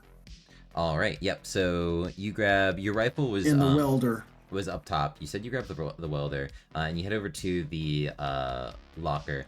There is a padlock on this. You can get the key from the captain if you like.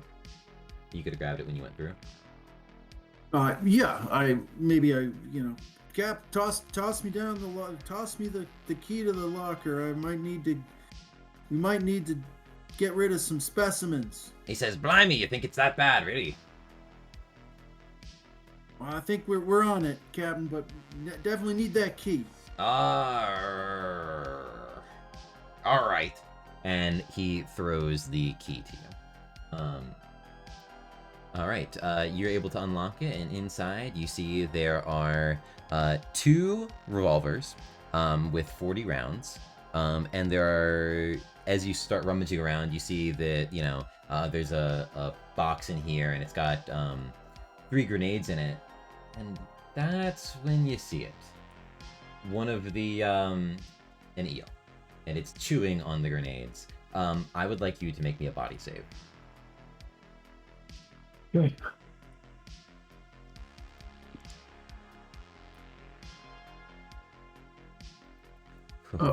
Yeah, that's not gonna do it. Slash R. We're gonna say 3. And that's actually Chewing on a grenade. Yep, chewing on a grenade, and as it looks up to you, it spins its little head around. You can't even see where its eyes are. But it pulls the pin with it, and the grenade explodes, dealing 13 damage. Does that deal a wound to you?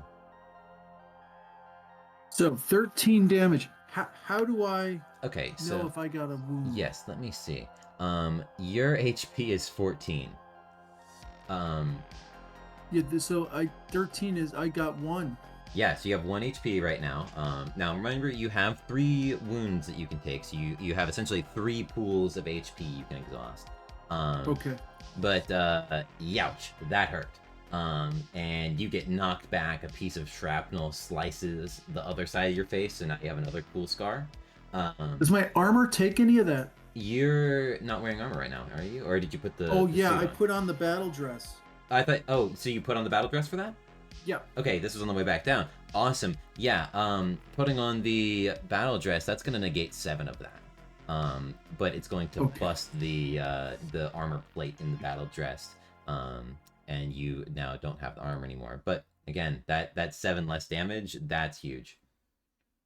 Okay. Yeah. No, I went to go put on the battle dress, put on my armor, get the rifle, Mm-hmm. and then grab a few handguns out of the locker. That's when I saw the eel blow up. Oh, jeez. They're trying to eat The the captain runs grenades out and says, "Blimey, I didn't tell you to blow them up here."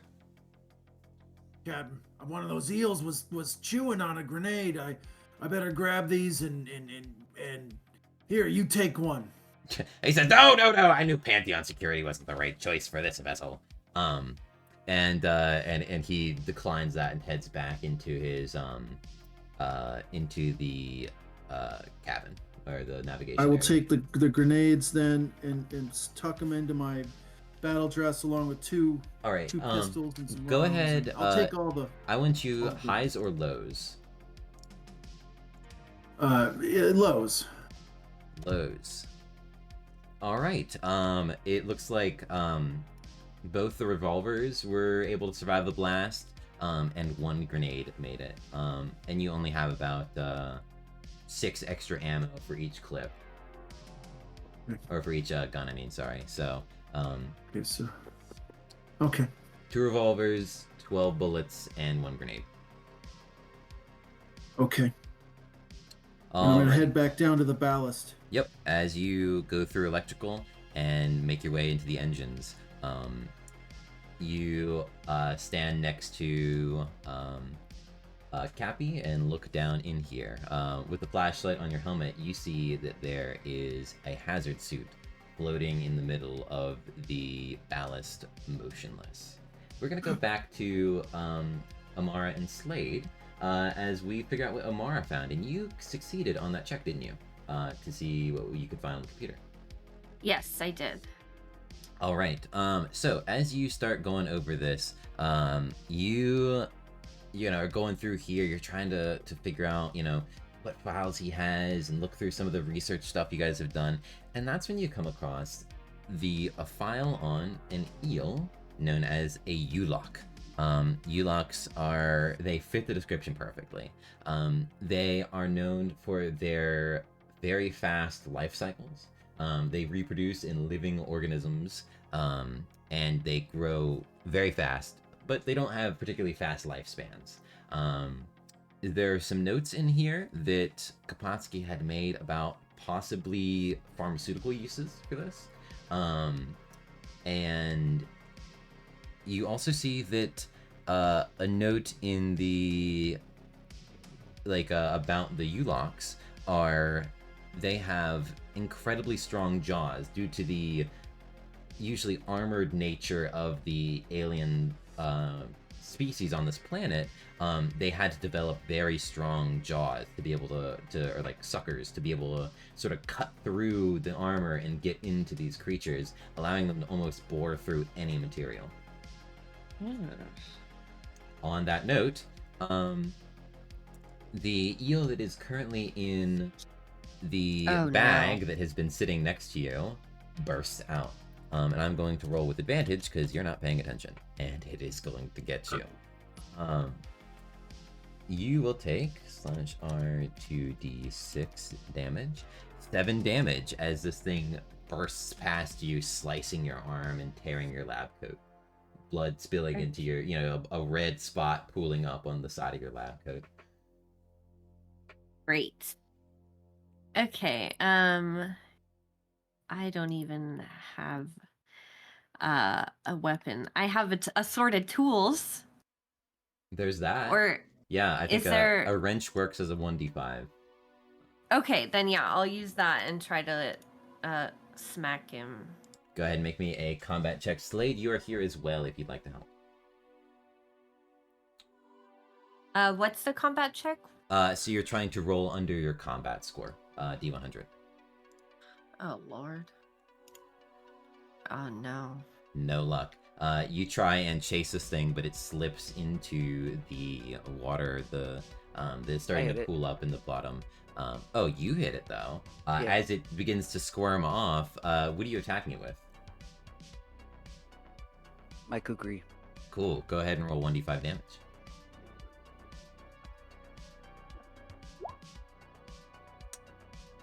Damn. As you hit it, you take your knife and plunge it into it, and it's stuck. You stick it into the ground, and it's skewered on your knife as you hold it into the ground. If you pick it up, you're not too sure what would happen. But for right now, it's pinned in place. Oh, but it's still alive? Mm-hmm. It is What I alive. wanted to do originally with it. Nice. Yeah. Maybe you should, like, cut it open and look at it. We're in the I was lab. hoping you would do that since you are the scientist here and I'm just your bitch. That's true, actually. Yeah, can I try and maybe, like, I don't know, try and figure out... You said he had notes on pharmaceutical stuff? Yeah, possible pharmaceutical uses for the U-locks.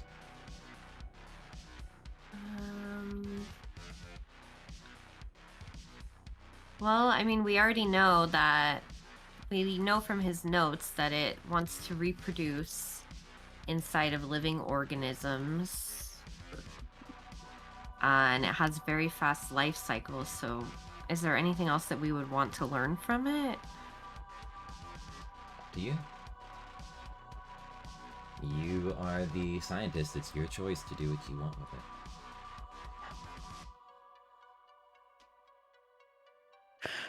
Maybe we should take a sample to, like, I don't know, do stuff with it and see how it reacts to things and other experiments that I have seen you do while I have moved things around in the lab. I don't know. Yes. Okay. Yeah, also that powder you have looks very interesting. I never seen you use it. I don't know if it's good for anything, but I'm curious about it. Yes, I have a small box of purple powder in my pocket that sometimes I take out and eat.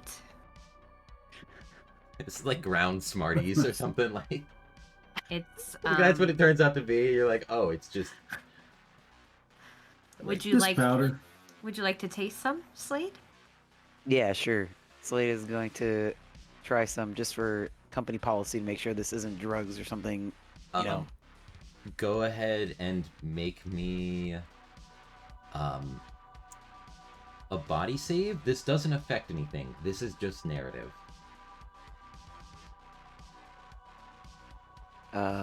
I failed. It is absolutely disgusting, and you don't know why she eats it.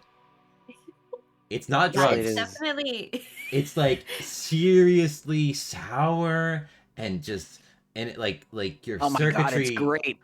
Oh my yeah, god, it's artificial the grape. worst flavor Yeah, it's ever. definitely just like dust from a pixie stick Yeah. that I keep on me because it, just brings me happiness when Reminds I'm you in of this. home. Yeah. Yeah, this disgusting submarine with all these creepy eels around. Maybe the eels have a violent reaction to pixie stick dust. So With, let's take a sample. With your exit, yeah. Well, you've got one under, like you tasted this while still having the thing squirming under your knife, like. Slade is going to like sprinkle a little bit of the pixie dust on it and just see if it does anything. All right, highs or It's lows. like salt on a slug. Yeah. Highs or lows. Let's do high. It is going to burst out, and it's very agitated. It doesn't seem to be affected, just very agitated, and it's going to make an attack against you. That is a crit fail, and it goes to attack you, but just slices itself on your knife. Slash R1d5. Injuring itself, it seems to be bleeding now and slips away into the somewhere in the lab. You're not really sure where it's gone. Can I say yeah. I got a Before it- sample of it, like it sliced off a little Yeah, sure thing. piece of it before it slithered away? Yeah. Hey, there's a little chunk on my kukri here. Perfect. Bottle that up. I'm assuming there's like test tubes and stuff that we can put it in around us. Certainly. Yeah, right now this is a biohazard in here. There's just a sample on the loose on the floor. I would also like to get a sample of Mahone's blood. Yeah, please. If you'd like to spend some time doing that. If you'd like to roll me an exobiology intellect check, we will go back to the other crew that are currently looking at a floating hazard suit in the middle of the ballast. The welder in hand. What do you guys want to do? Well, I hand the welder. I say, "Hey, here's the welder, and here's a revolver. Now, I know that I don't know what we're looking at here, but them eels. If you can't, you might need to use this." Oh, thanks. It's been a little while since I had to pull a trigger on one of these, but I know how it works. All right, and he like stuffs that kind of like a side pocket thing. He doesn't really have a holster or nothing for it, so let me see that welder. He takes a case, starts pulling it all out, ignites it, and he's gonna go over to the to where the hole is and take some of the like scrap pieces of metal out. And You are gonna have to climb down the ladder to get to this first hole. oh, okay, yeah. It's on like you can sorry, reach it from the side of the ladder, but all the others you're gonna have to go into the ballast to get to. Okay, sorry, I thought you were saying we were already in there. Yeah, I'm gonna go with you. No, the ballast. Alright. There's no floor. It is just full of water. Yeah, It's a no, ladder no, into the that's totally water, fair. and you guys are gonna have to swim. Yeah, totally fair. I was thinking he was already like on the ladder. Or something. No, that's fine. Yeah, he takes like his duct tape roll out though, and he wraps it around that leg that was cut open. Oh, yeah, to seal up the suit. Yeah, I fully am not expecting anything out of that. That's just him going, yeah, I'm gonna patch this hole up. I hate Alright, getting, so- I don't want to get wet. I hate That's water, fair. really. And you're gonna reach down and try and do that. Why don't you go ahead and make me an industrial equipment intellect check Sounds good. to see your skill at using a welder. 32. Awesome. Yep. That passes. You hang on to this slippery ladder, just enough to get this this welder back up. It's tricky, but you know, you've been around the block now and then. You got to learn to weld to be out here and be, you know, feasible at surviving out on the rim in a place like this. The water in here is almost still, aside from the slight ripples of the dripping holes in different parts of the hull deeper down in the thick black water. I mean, but it's not exactly thick, it's just dark. There's no light in here. You can't see anything in there. I mean, as far as it goes, knowing how the ship drives and whatnot, like we're keeping it a pretty consistent like depth too, right? Because we can't go up because the ballast are having issues. But all right, so that makes sense as to why it's still. All right, but you said there's more holes that I see visible. Yeah, deeper in there. All right, Dixon. Looks like I'm gonna actually have to plunge myself into this ballast tank here. There's some holes that are a bit deeper. I'm gonna have to go take care of them. You mind at least hanging out on this ladder and keeping an eye on me in case any of them little swimming wriggly bastards are in here? Yeah, happy to take a look. I'll come down. Can I get into the ballast too and shine the light and kind of keep overwatch? Yeah, for sure. You'd have to be hanging on to the ladder, but you can do that. All right. So, Cappy is gonna head in there and start working on patching that up. Why don't you make me a speed check while you swim through here? Okay. Speed is he's a little older, so he's Actually, not as fast. yeah, I'd like this at well, did you fail? I failed. Yep. Yeah, great. Was it going to be disadvantaged still? I was gonna say, yeah, disadvantage. Not because you still have disadvantage, but because of trying to swim in this hazard suit through the water. It's just big and bulky. Yeah, with a welder case. Exactly. I get that. Alright, I didn't critically fail. No, you didn't critically fail. That's nice. But as you're swimming through here to get to the first one, you've got to swim past this hazard suit. And going past it, you're going by it, and your arm brushes it. And it sort of floats over, and in it you see Dr. Kapotsky, his face bloated, as he sort of rolls over, and as his arm splashes into the other side of the water, out of his chest burst. Hold on, let me roll.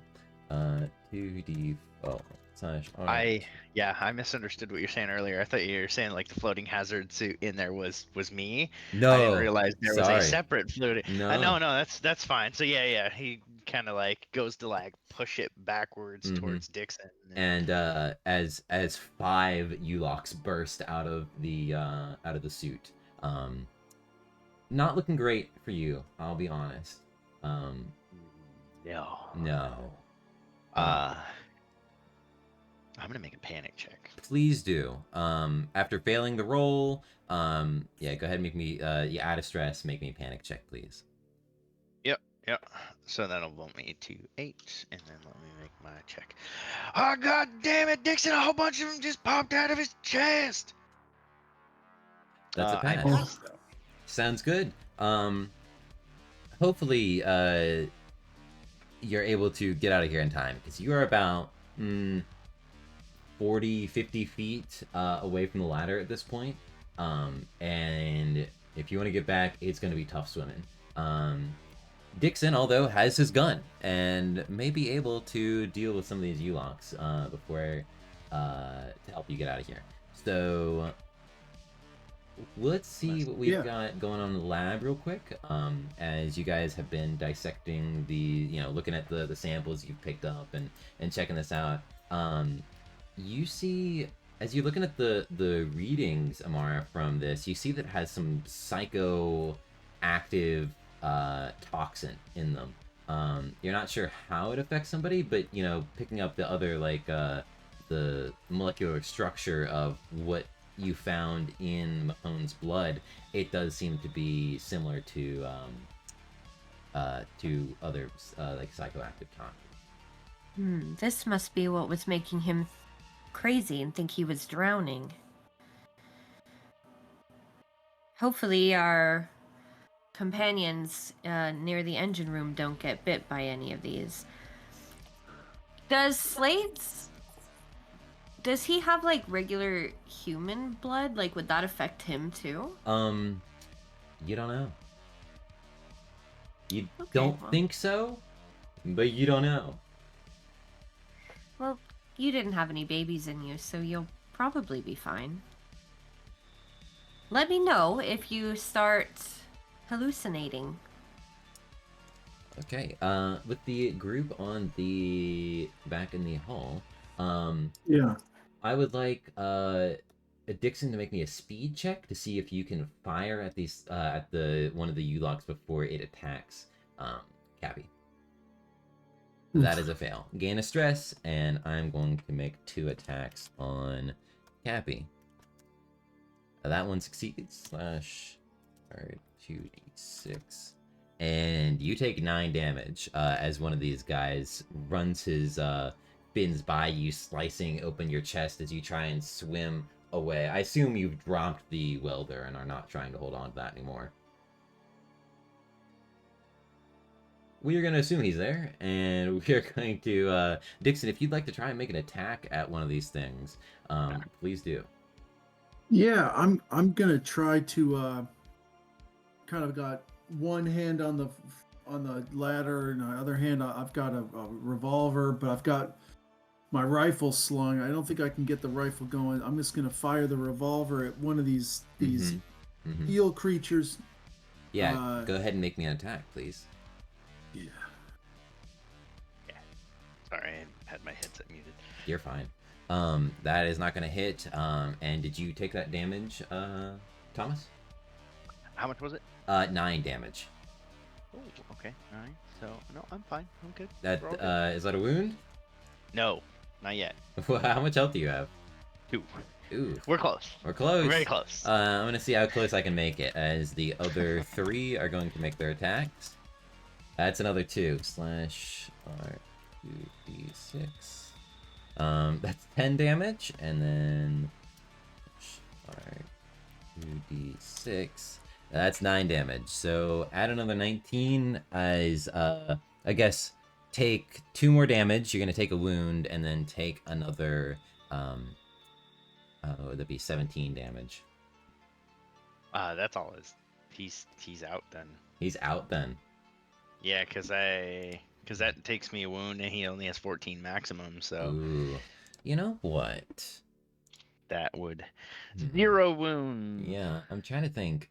As a last action, well, we're gonna say the first one hits you, right? You take the damage, and we're gonna see what your wound is, and you see the other one coming at you, and I want to know what you're gonna try and do, seeing this coming, because you know that likely you're not gonna make it out of here, but you may be able to convey information to the rest of the group. Maybe tell them something. Maybe help them.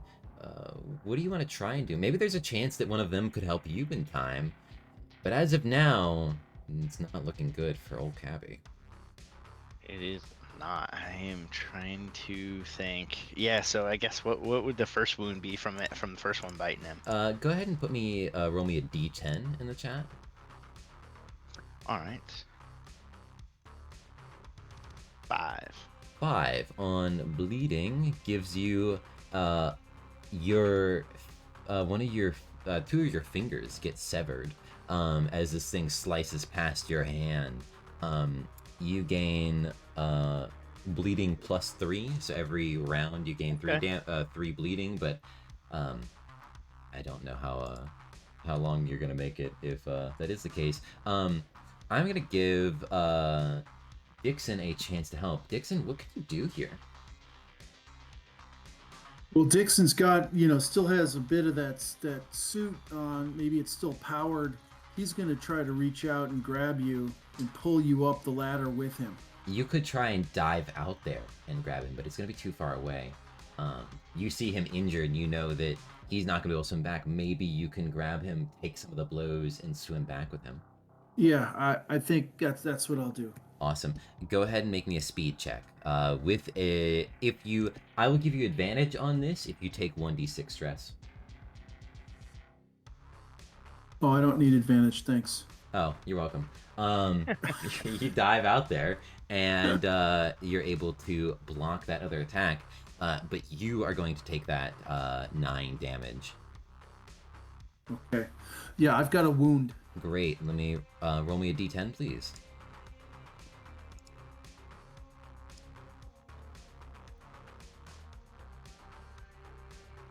What is that?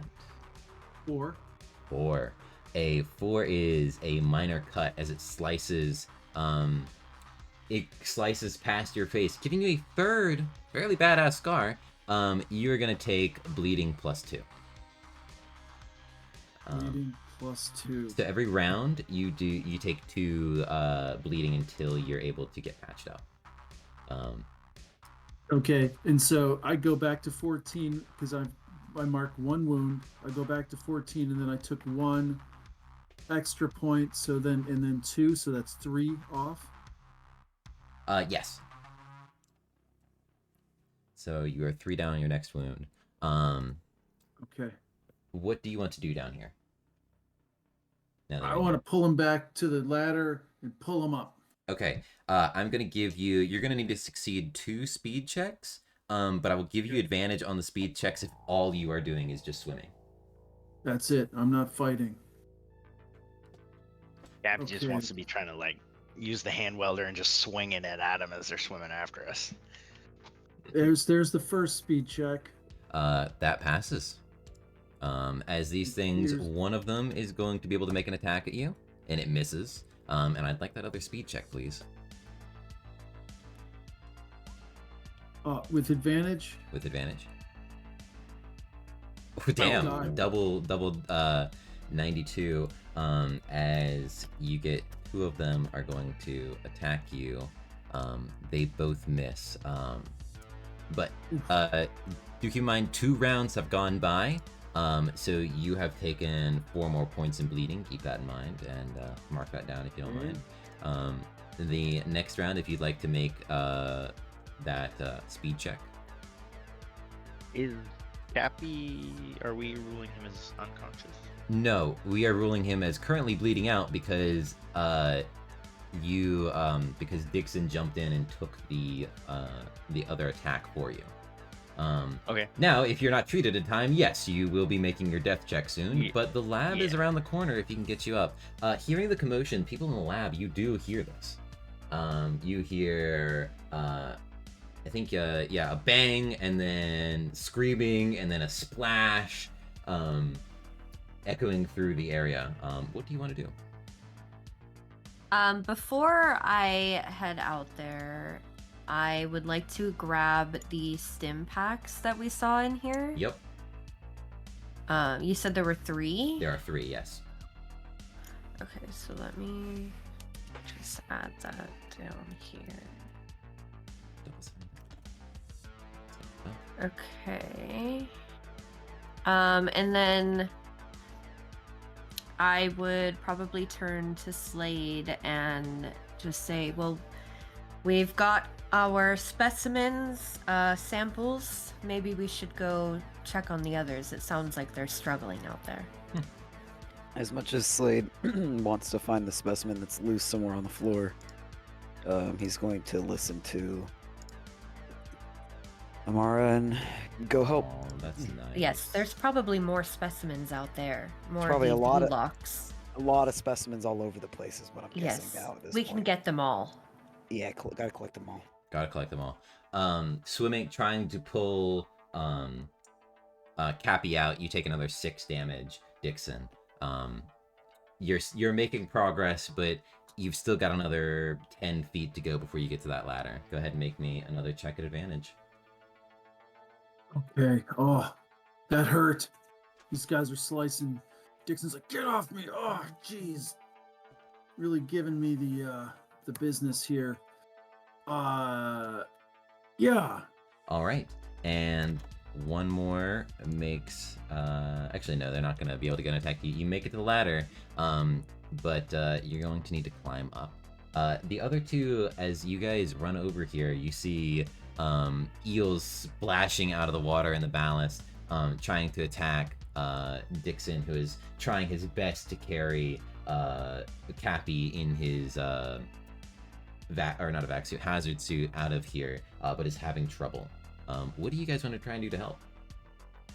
I'll let Slade go first, because I don't like fighting things. I don't like eels. Slade is going to attempt to slice at the eel, I guess. They But are. we can't they're, see no, them, yeah, right? no. We have to we're like, get in there, or blocking how does that. this work? Yeah. So it's like I said, it's probably a 3-foot diameter metal hatch, like a round metal hatch that has been opened up to get down here, and there's a ladder in there. You wouldn't be able to slice at anything because they are like probably 15 feet down a ladder in Or the climb ballast. down the ladder then, I guess. You're gonna be getting in the way of them though. Oh. Yeah, we need to get them up. Yeah. Are they like halfway up the ladder? I yell, pull my arm. Okay, pull then. Sure. Yep.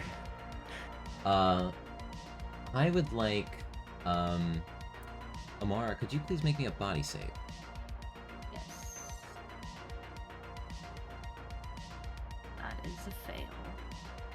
As you're looking down, trying to figure out what's going on, the smoke above your head, the wet, oily water, coursing around your feet, flowing into here, something pierces your back. Oh my god, no. I would like you to make me a panic check, because you know exactly what this is. Okay. Panic. Which is a panic check That's again? the D20. D20, that's right. Mhm. 15? What's your stress at? 10. You're fine. But you're still like, oh god. Yeah, Not That's a feeling U-lock. great. So, Then for our last crew members who are trying to pull themselves out, I would like a panic check from Dixon, as these eels have caught up to you as you're trying to climb out of this, pulling Cappy along with you. Okay. I did take another wound. Ooh, fun. And that's gonna be on. What did you take? You took it from. Is that the damage or was that from bleeding? That was the bleed. Okay. Pushed me over. That pushed you over. I'm not gonna make you take another roll on wound because that doesn't really make Okay. sense. Sorry. but you still take the wound. Okay, I took the wound, and the panic is a 1d20. Yeah, that's a d20. Thanks. And have you added stress for those fails swimming out?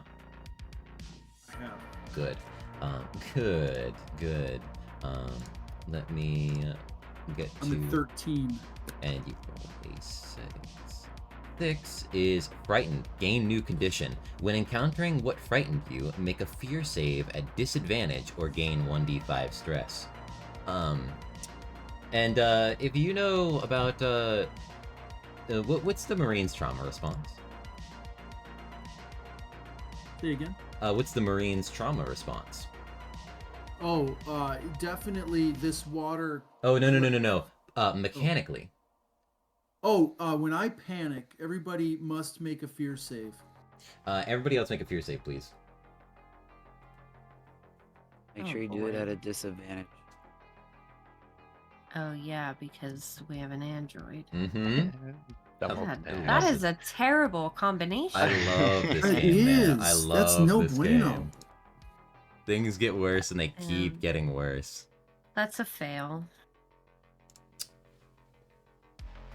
So just so that I am tracking right with this, Cappy is basically unconscious because of the bleeding out, so Mhm. he's Yeah. not doing. Okay. No, I he's just wanna not make doing anything. Sorry That's about that. fine. No, it's all right. Oh wait, /R. 6. Just typing that doesn't get me anywhere. Who has failed I their failed. their fear? Belle, did you fail? No, I passed. Okay, cool. All right. Poor Amara gains another 5 stress. Seeing the Marine panic, knowing she can't fight, and if the Marine is scared of these things, oh god, it's not looking good. Okay. All right. Dixon, please make me a strength check. Yep. I hope pull out Actually, our at friend dying. yes, I would like you to make this at advantage because you are terrified of what's going on, and the strength fills your body. You need to save your friend from this, and you need to get out of here. Please make me that Dixon strength check reaches deep, and just hefts his friend up, and just comes right up the ladder and flops into the engine room and kicks the ballast door hatch shut. Sounds good. Go ahead and make me that strength check at advantage, please. 2. Awesome. Yeah, you can't really roll better than that unless you got a crit success, but you're able to haul him out of here. Thomas, the bloodied Happy with the bloodied hazard suit, lies on the ground in front of you guys. His eyes open, full of fear, but he is not responsive. You guys better get him into the scanner. He might have been bitten by these things. Amara, how do you react to this? Can I give him one of the stim packs? Yes, you can. Yeah, I would like to do that. All right. Please, Thomas, would you roll me a 1d10? Yeah, 1d10. You said. Yep, 1d10. Make sure I don't roll the wrong thing. 1d10.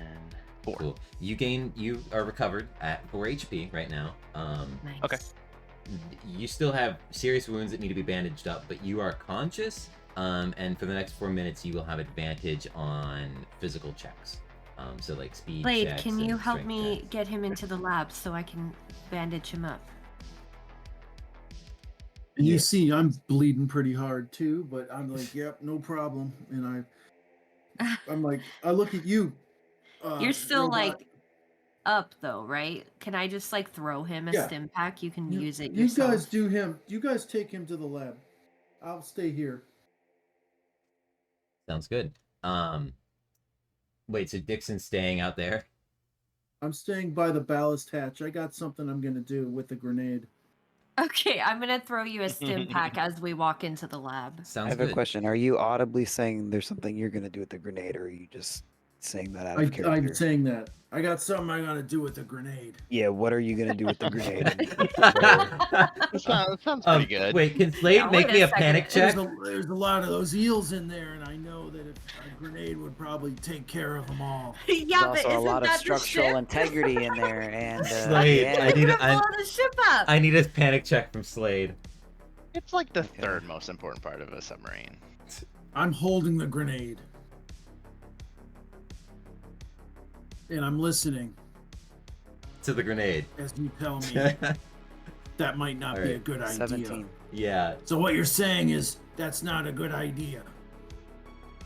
No. It's not a good idea at all. Absolutely Terrible not. idea.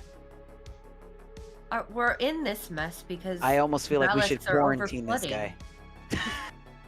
I feel like he's got put the pin worms in back his in the brain if grenade. he's thinking He you're put gonna it back in the grenade the entire ship right now.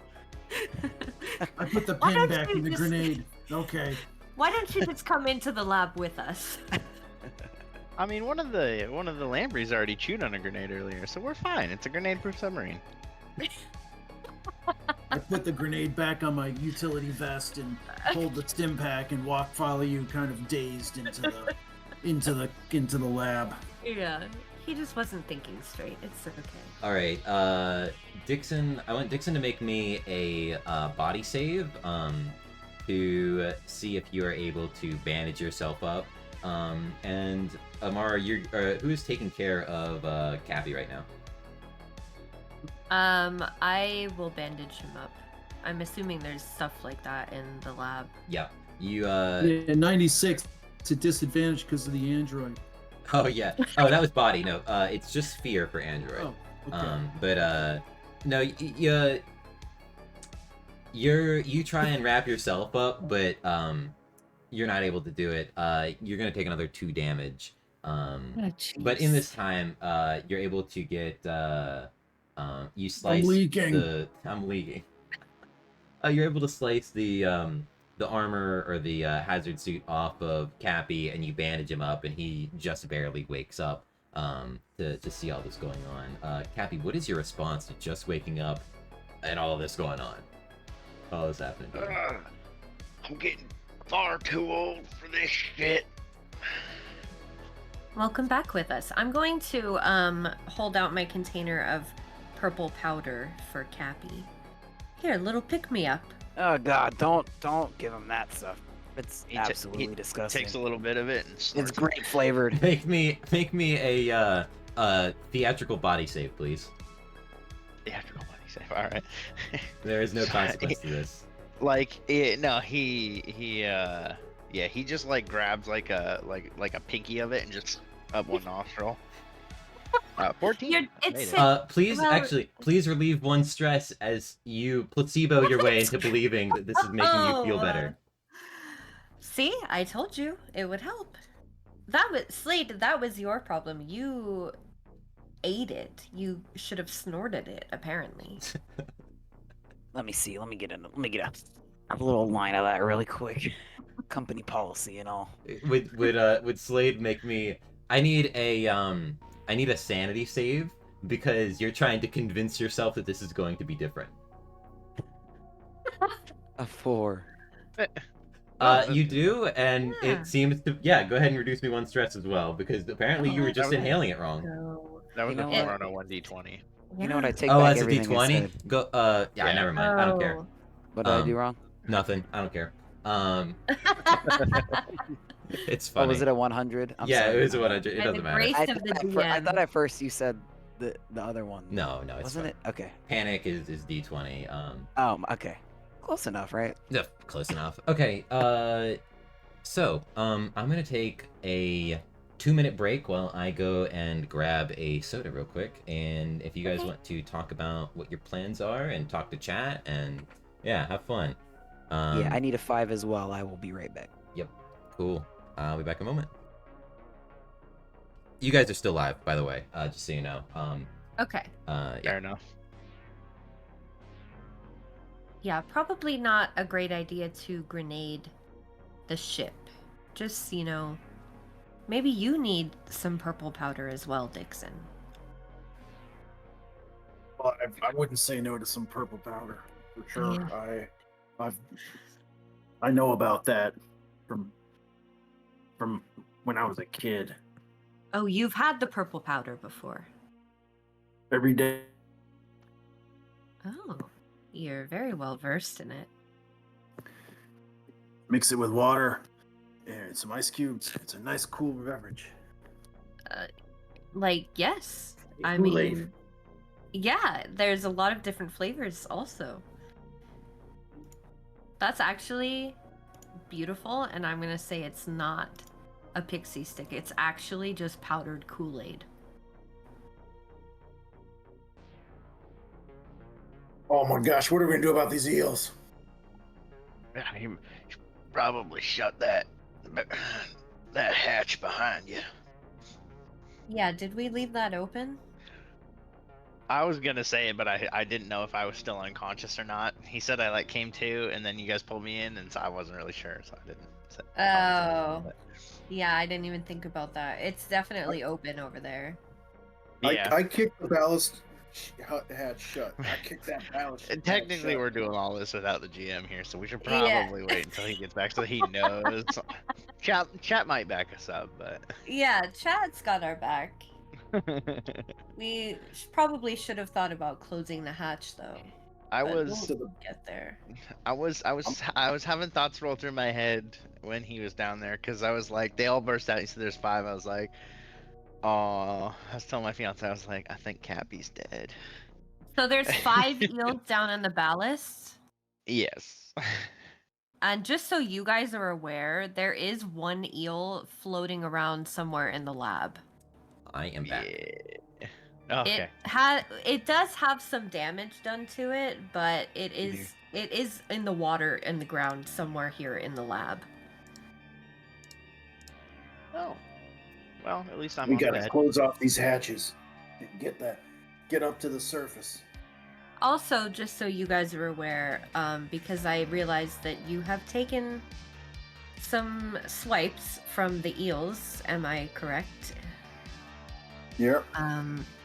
The eels, I'm not sure if it's by laying the babies inside of people or what happens, but I did take a sample of Mahone's blood, and the eels left some psychoactive toxins in the bloodstream. So if you start hallucinating or anything like that, please do let me know so I can make some notes of that.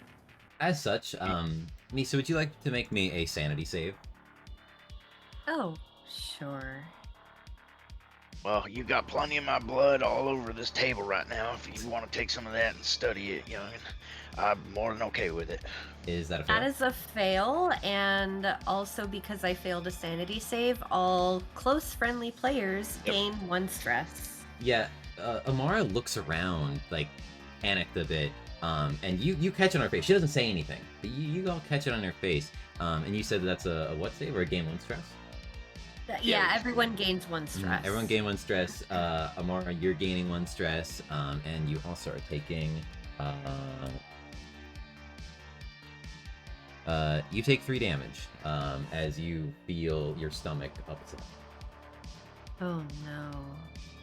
3 damage? 3 damage. Okay, I'm down to 8. Can I use my last stim pack on myself? If you'd like to. You do have another wound, by the way. You take the 1 wound, so you have another pool of HP behind this one, essentially. Okay. It's like health bars, yeah. Yeah, I you essentially see. have another health bar. Okay, then maybe I'll just save it. Yeah.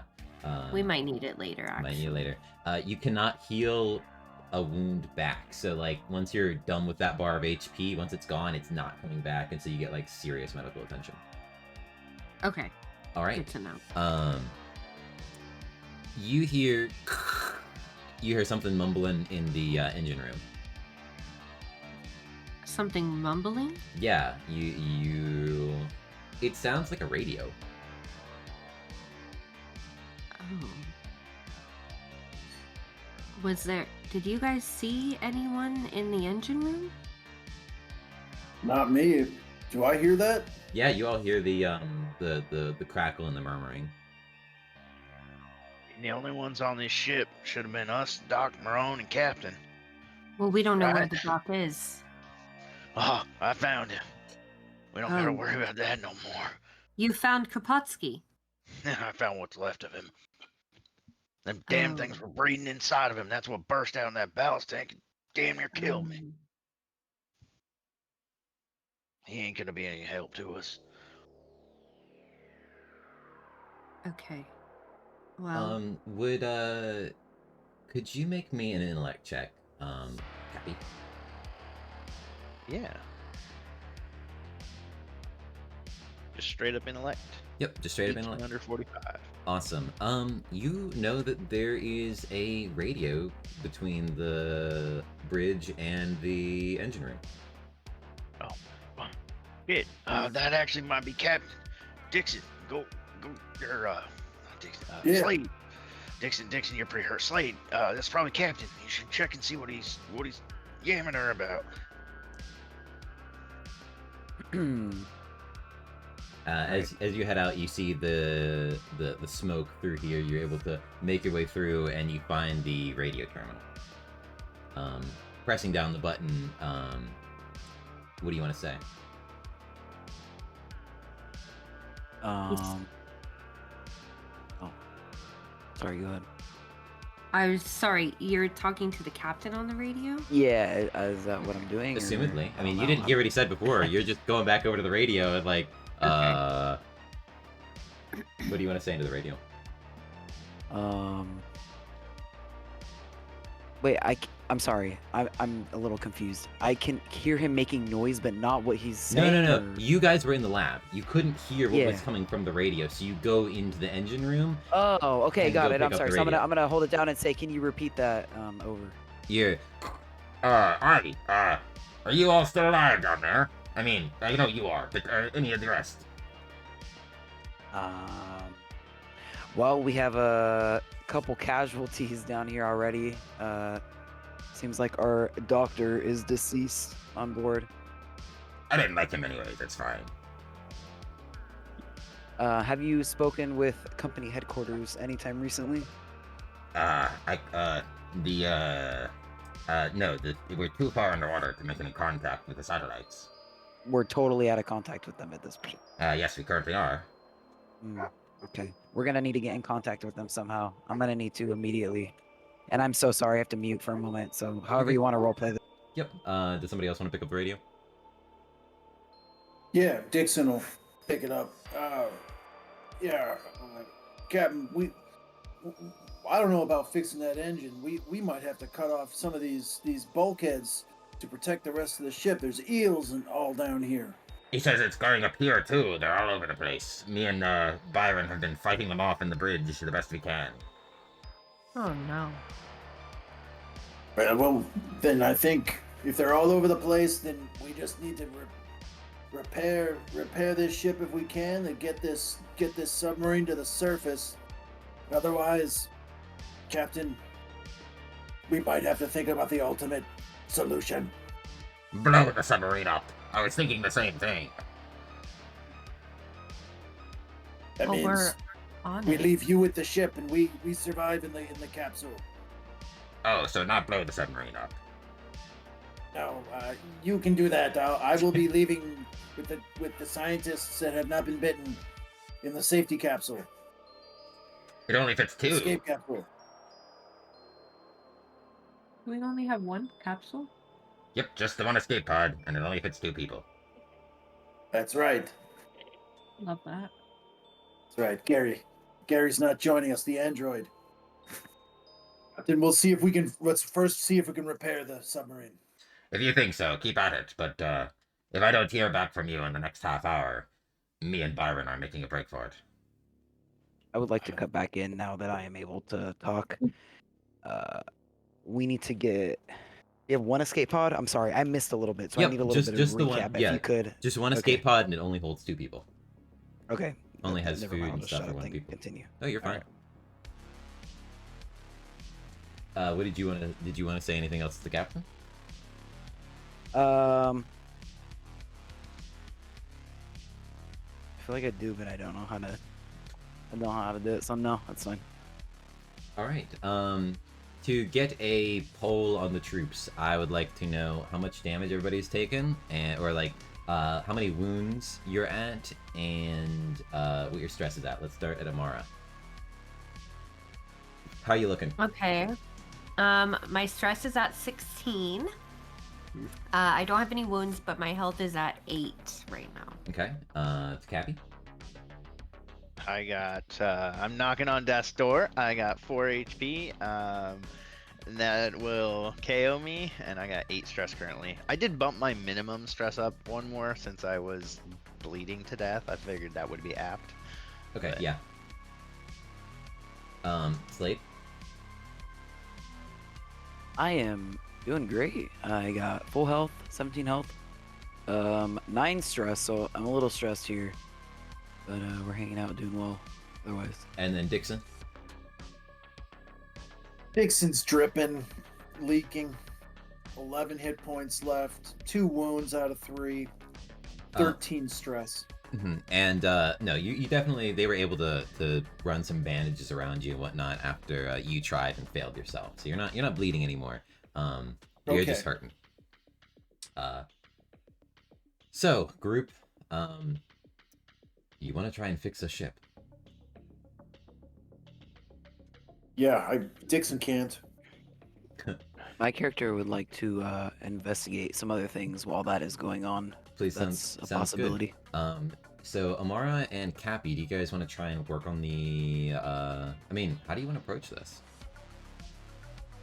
Well, I am not that kind of scientist, so I'm not sure what kind of help I would be.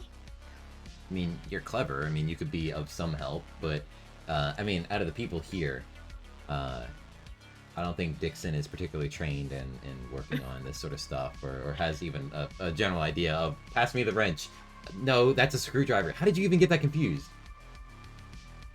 Okay, so our problem with the ship, sorry, just to make sure, is Mhm. that the ballast is over flooded. Yes, it is flooded. And it is too heavy for the ship to lift. The engine's working way overtime to try and compensate for that.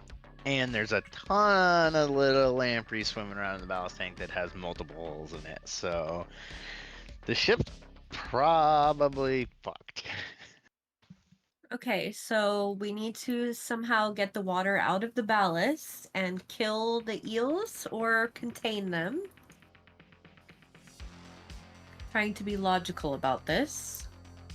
I mean, I agree with you there, but there's too many of them. Well, Can't shoot 'em. there's let's see, what kind of weapons do we have? Can we pump the ballast out?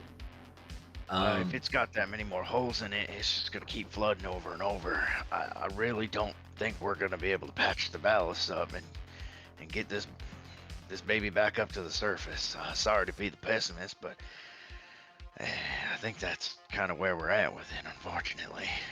Well, we're not all able to get out, so either we patch it or we're going to die down here. Well, I can say, at the very least for me, this might be my last run. I mean, I know how to steer this thing. If I can get me back to the helm, you know, I might be able to get this somewhere away from any other folks, any civilization, and go down with the ship. But I don't know what y'all would do other than that. Is there any sort of like electrical weapon maybe that we could try and electrocute the water down there? You could try. I like the way you're thinking there, scientist. You could try and run a wire from the electrical room. I think that might be our best bet. If we can run a wire from the electrical room down to the ballast water, maybe we could fry all of the Ulox down there, and once they're dead, we could patch up the ballast. I think that might actually be a damn fine idea.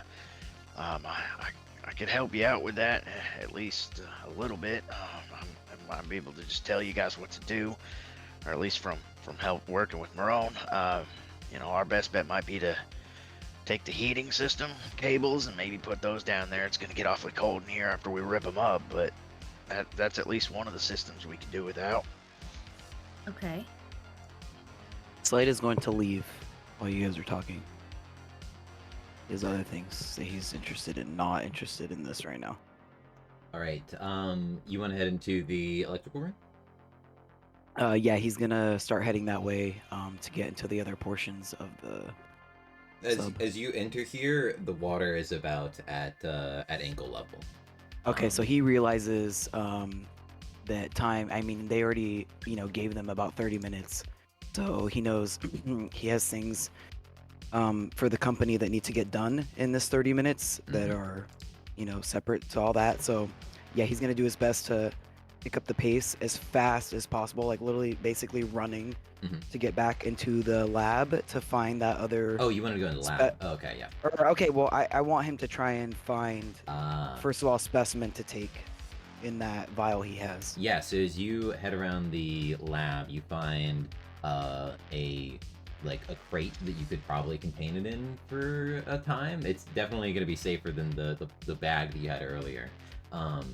And hunting around, you see it squirming around in the water. The water at this point is about at halfway up your calf. Okay. Oh, I see. I'm sorry. I have to go through the engine room to get through the lab, right? I see that now. Yeah, okay. yeah. So you Cool, went back cool. through the engine room into the lab. Okay. Sorry.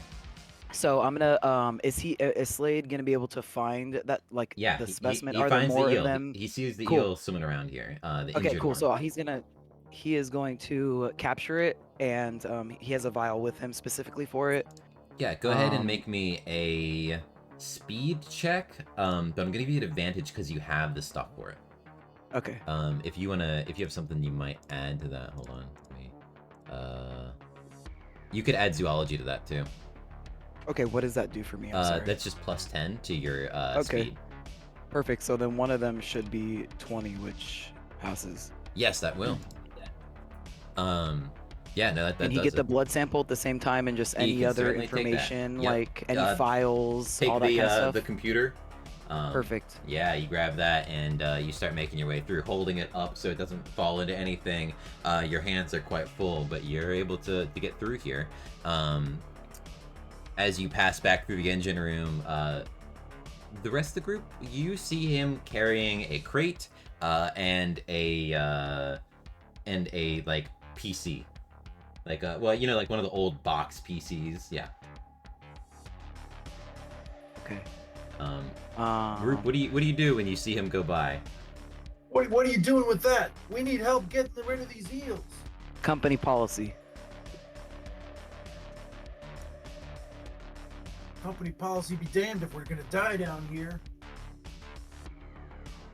He's not gonna stop, so Yeah. unless somebody's gonna stop him, Slade is just gonna continue taking the stuff, and he's gonna head through the electrical, trying to take all the equipment and this stuff to the escape pod area. Sounds good.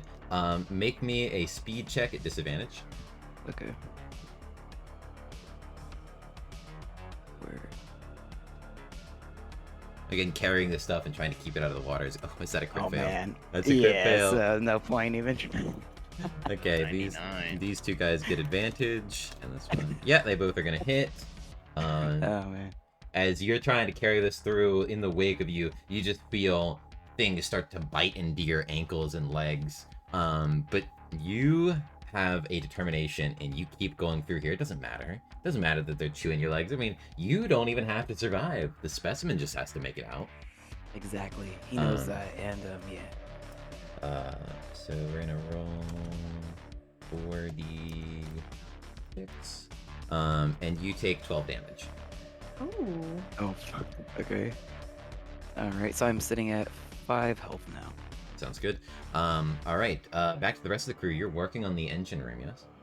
Trying to fix the engine or patch things up. I mean, oh, the wire. Sorry, I got confused. Yeah, the we were wire. trying to get the wire. Yeah. Yeah. So as you rip up some of the heating wires, and pull them out, you're able to pull the slack on one. That's gonna fit down into the water in the ballast. Sorry. Yeah, we'll kill that breaker switch right Yes, there. we're going to electrocute them. All Yeah, right. stay out of the pool puddles. Here, hold. Stand on this rubber pad. All right. I want. Who's throwing it in? Who's throwing the wire in? Who's throwing the? I guess I will, since it was my idea. I think Cappy's a little too hurt to be able to move too much. All right. Go. I want highs or lows. Lows. Ooh. As you throw it in there, the breaker trips, Oh, Oh no. and all the lights in the ship go out. The engine stops running. Well, actually, no. The engine still runs. It's just no power is getting to the rest of the ship. Anything that would use power, not working right now because your breaker's tripped. that is Who not has ideal. lights? I do. On my suit, on my back suit or my battle dress, the lights flicks on, and I go over to the breaker and I switch it back. It's gonna be in the electrical room. I'll go over there and go. I'll be right back. I'll go hit that switch. We're gonna do this. And I head Make in me and- a fear save, please. fear save. Enthusiasm. Mhm. Could Cappy be kind of telling him which breakers it is? Yes, needs to yes, try to definitely. do? Alright. That's not I'm gonna not pass. afraid, but Teamwork. I might be. I might be. Go ahead and roll me a panic check. Am I panicking? Yes, you're gonna panic. Roll a panic check, please. Okay, As you everybody around see- me panics. Well, That's no. roll If a it fear save. passes, if you fail the panic. So if you do panic, then everybody has to make the fear. Right now, you just roll panic. So we don't know if it succeeds or not. So roll the 1d20. 1d20. Yep, 1d20. Hey, you're fine. You see the eels in here swimming by. You're still gonna take 1d5 stress because you're engaging with these guys. Let me R1d5. Gain 4 stress, please. But the eels are in here, and you have to reset that breaker. Make me a speed check, if you wouldn't mind.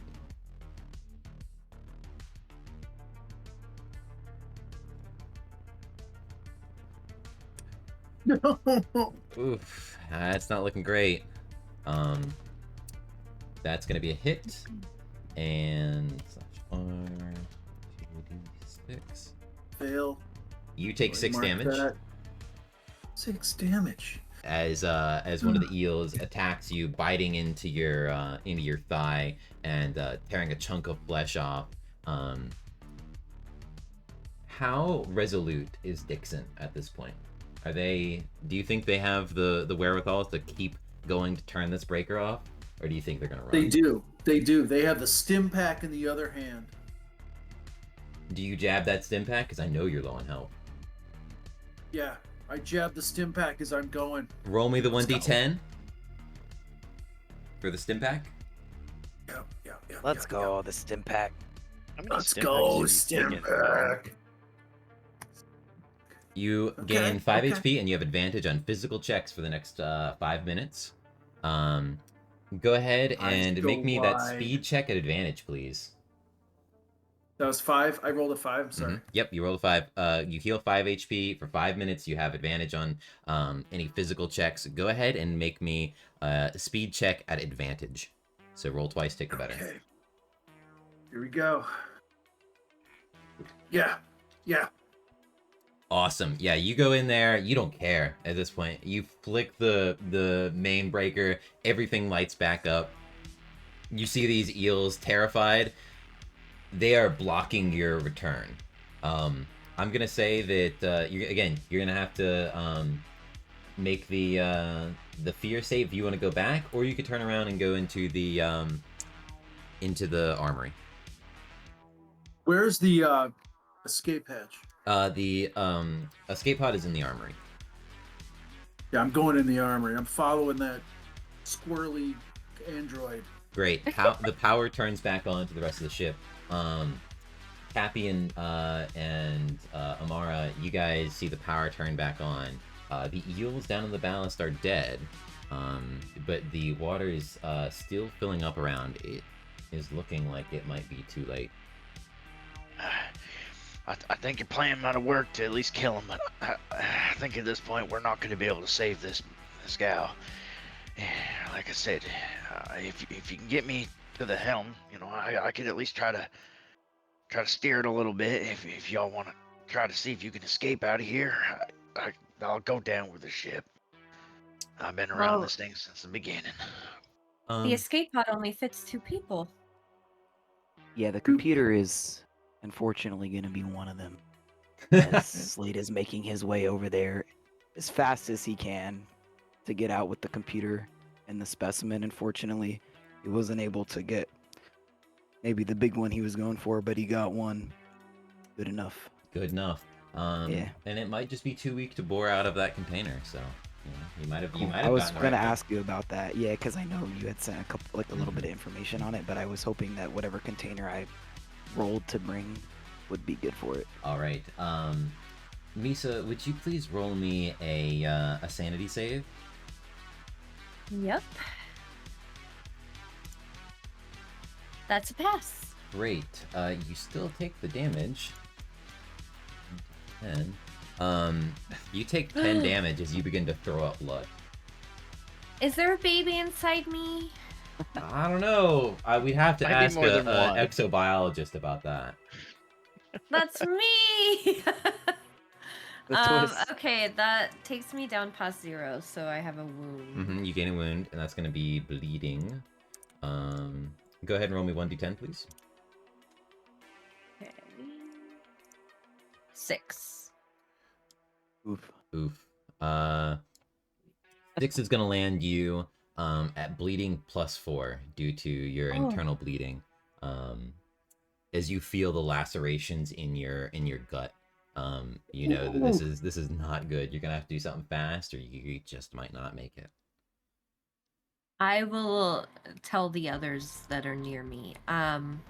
Unfortunately, I think the eels have taken root inside of me, so I don't think I'm going to make it. I had Cappy roll a fear save as she just vomited blood right in front of him, Oh, great. Will you panic, please? and he failed. Will you roll Yes. me a panic save? Yeah, I will also Panic. do that. Panic die. Who's the head bitch in charge now? I'm gonna yell as I see her dying. 11. Well, Slade's gone, right? Like he just left. We're Yeah, not. I'm it's- just being goofy. No, sorry. that's fair. You gain suspicious. Suspicious is like another one of those Oh, long I term. succeeded. Oh, I'm yeah. only at 9. Oh, you're at 9? Oh, that's crazy. Yeah. Is Slade like in the nav area now? Oh yeah, for the fear save, you mean? Because Mhm. I don't Slade. think I would be near you guys. No. Yeah, you're fine. No, Slade has made it to the armory, and you see the door to the navigation is open, and water is spilling out from above. You see the escape pod hatch is right there. I want in it. You want in it? Yeah, I want in it with the computer, and I want out. Go ahead and make me a speed save or a speed check. Okay. Sorry. He's just gonna leave?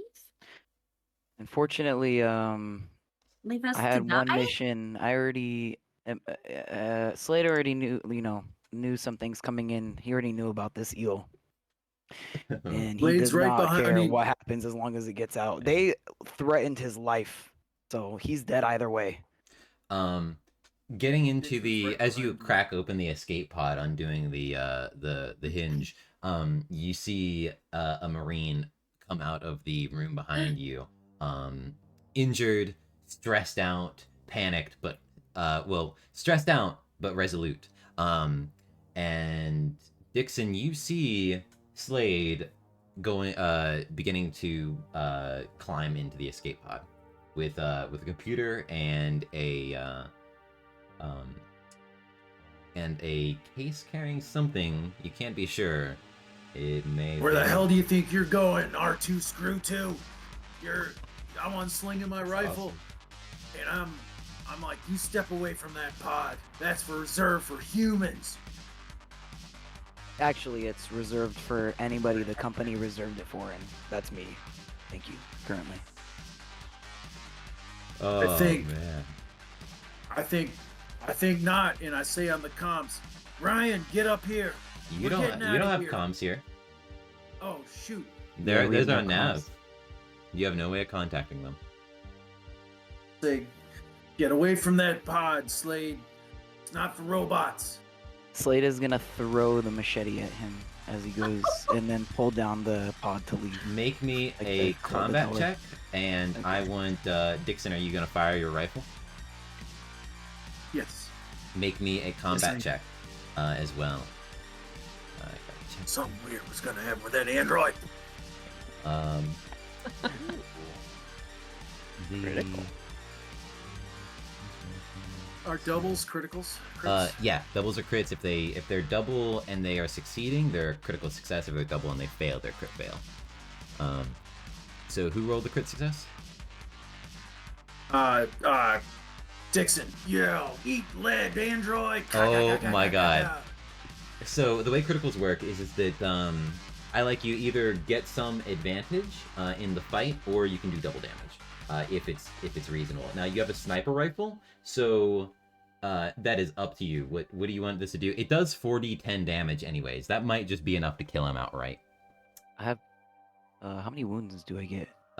You get Android? three bars of HP. Okay, agree. All right, Dixon, it's your choice. 30.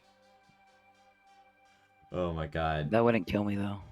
But you haven't taken the wounds yet. Oh, I see. Well, that's okay. I haven't doubled it. Doubled, yeah. And you wanted to Nice. double it?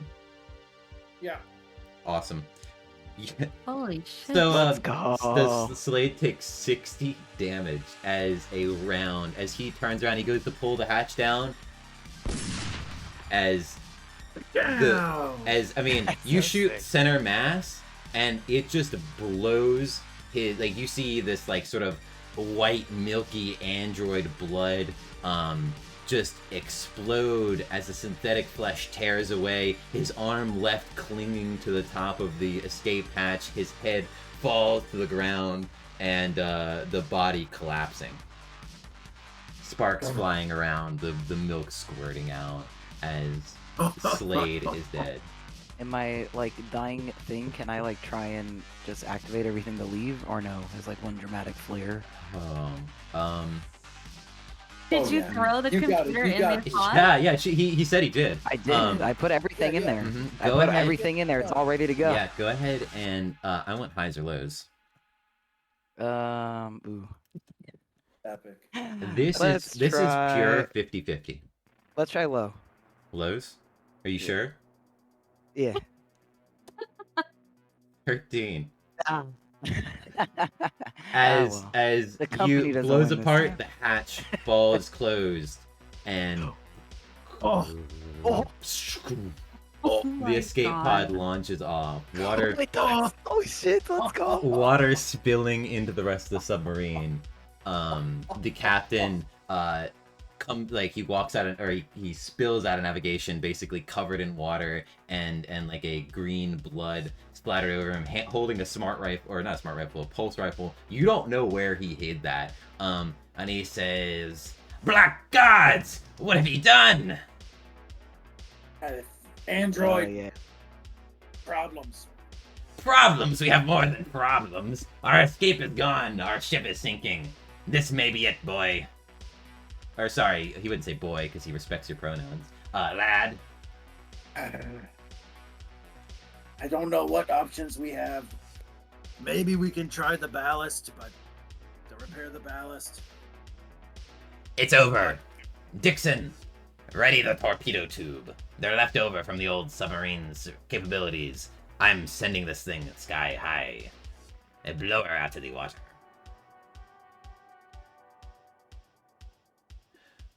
Dixon, do you ready the torpedo tubes? How deep are I'm we? underwater? resolute. Oh, I'm you are like resolute. miles underwater. Oh, okay. Like, we're definitely gonna die. I was just thinking, like, can we shoot Dixon out of the torpedo tube and see if he can make it to the surface? But if it's miles, no, that's not happening. All right. Just strap I'm gonna- him to the torpedo. Let's go. Alright. Water Would anybody spilling down in hold here. up the rifle? Would anybody like a fast way out? Or who wants to drown? Oh my god. I don't want to drown. You hear the on the radio, you hear Byron in the engine room. Hey, down there, you still alive? What? He's talking to the people in the engine room, so Mara and Ryan. You still alive down there? Yes, we are, but it's not looking good down here as I'm like puking blood. The captain's gone crazy. He's gonna try and blow the whole submarine. I don't know what he's planning on, but this is not gonna go good. What about the escape pod? It's gone! Gone? Yes, the damn android fired it. He's dead, though. Slade? Yes. Slade is dead? Did you Gone. just hear my voice? Bitch in your head. Yes, you do, actually. As the, you also, you hear, it sound like as Byron is talking to you, it sounds like he's like garbling through water. You can't hear him like he's drowning, although Ryan can hear him fine. Oh, I can hear him fine. You don't notice anything different about this. Yeah, I've begun to hallucinate. And he says, Haunted by me. "Is there anything you think we can do? Anything you can do down there? I don't want the captain to. I don't want to go like this." Well, we were trying to electrocute the U-locks down here so that we could patch up the ballast. You think you could help us patch it up? He says, "I don't know about that." What would he say? He says, "I don't think we can make it out of here, but I'd rather go together. I don't want to see the captain blow us up. That's one hell of a way to go. I want it to be on our terms." Do you have a way out? I'm not going to make it long. I think the eels have gotten inside of me. I'd rather die fighting. I've already been attacked by multiple of those eels. I might be done too. Are you hallucinating as well? Hallucinating? You hear him drowning, like. Yeah, it sounds like you're drowning. Are you sure you can make it down here? He says, "No, the water's at our waist, but it's not that bad." It sounds very bad. Well, never mind. I'll be on my way down soon. You're not sure how he's gonna make it. What does Ryan want to do here? You want to go out with a bang, or you want to go out on your own terms, fighting these things? I'm gonna just look at him and be like, "Hand me that welder over there. I'll at least claw my way back down in the ballast tanks and see if I can patch some of the holes. If I'm gonna go out, at least I'm gonna go out trying. I was with this bird when it was new, and I'm gonna be with it when it goes down, at the very least." And Well, with you, I'll bring my light, and we'll do our best. The captain turns back. I mean, he asks you. He tells you to arm the torpedo and leave. So it's up to you whether you want to do it. I want to call back over the radio, just like hit a button. "Byron, there's a set of handcuffs that I keep in my little cubby up there in the helm. Yeah. Maybe you can use them on Captain. Maybe you can kind of hold him back while we, at the very least, see if maybe a last-ditch desperate attempt to save this thing. Just hold him back." I'll try. You keep safe down there. Keep trying. That's all we can do. And if he goes and grabs them, they are my pink fuzzy handcuffs. Oh my god, that's right. That was your trinket. Oh, I love that. My god. Oh, it's all coming back around. It's all coming back I was around. saving them. If I hear him drowning, should I roll like a panic check or Please something? do. Yeah. Roll panic check. Which is a 20, right? Yeah. That is an 8. 8 gives you a scrolling. I really love to hack this. 8 is loss of confidence. Gain a new condition. Choose one skill and lose that skill bonus. Oh. Really? A xenobiologist? Yeah, I was gonna say, did you lose your exobiology degree? Can it just be like a trained skill? Yeah, it could be any skill. But Okay, I'm gonna get rid of chemistry. That's not helping me at all. all right. In that case, Basisness. Dixon, you said that you're not gonna arm the torpedo. No, I hear this resolution to kind of go fix the ship, and I'm like, well, hell, let's give it another shot. And I'm gonna help. All right. In that case, I don't know how I want to handle this. I want Cappy, if he goes back down in there, I want you to make me a intellect with industrial equipment check. Dixon, what are you gonna try and do to fix the submarine? I'm gonna go down and shine light and assist in hand tools and pull the welder and all the good things. I guess before Cappy goes down there, Doc, you still got any of them stim packs laying around? Yeah, I have one. I'll hand it to him. Cool. I'll jab that into my bicep. That's before advantage on this check here. And this check is going to determine whether you are going to be able to patch it up in time. Okay, so alright. So I gotta get under 60 with advantage. 73 and a 6. A 6 will pass. 6 under 60. You spend the next 20 minutes or so down there patching up holes where you can as the engine starts to well, not the engine, but the pumps are able to start decreasing the water in here. You hear on the radio from Byron, you hear, I think I got him. He's trapped. I tackled him to the ground and handcuffed him. He should be done for. I think we got him. Can we get out of here? Excellent. Do you need help? I'm not sure. I mean, he seems to be unconscious. Okay. Well, I'll keep helping here. All right. He says, I don't know how to pilot this thing. I'll have to get back up there and get back to the controls, especially if Captain's down.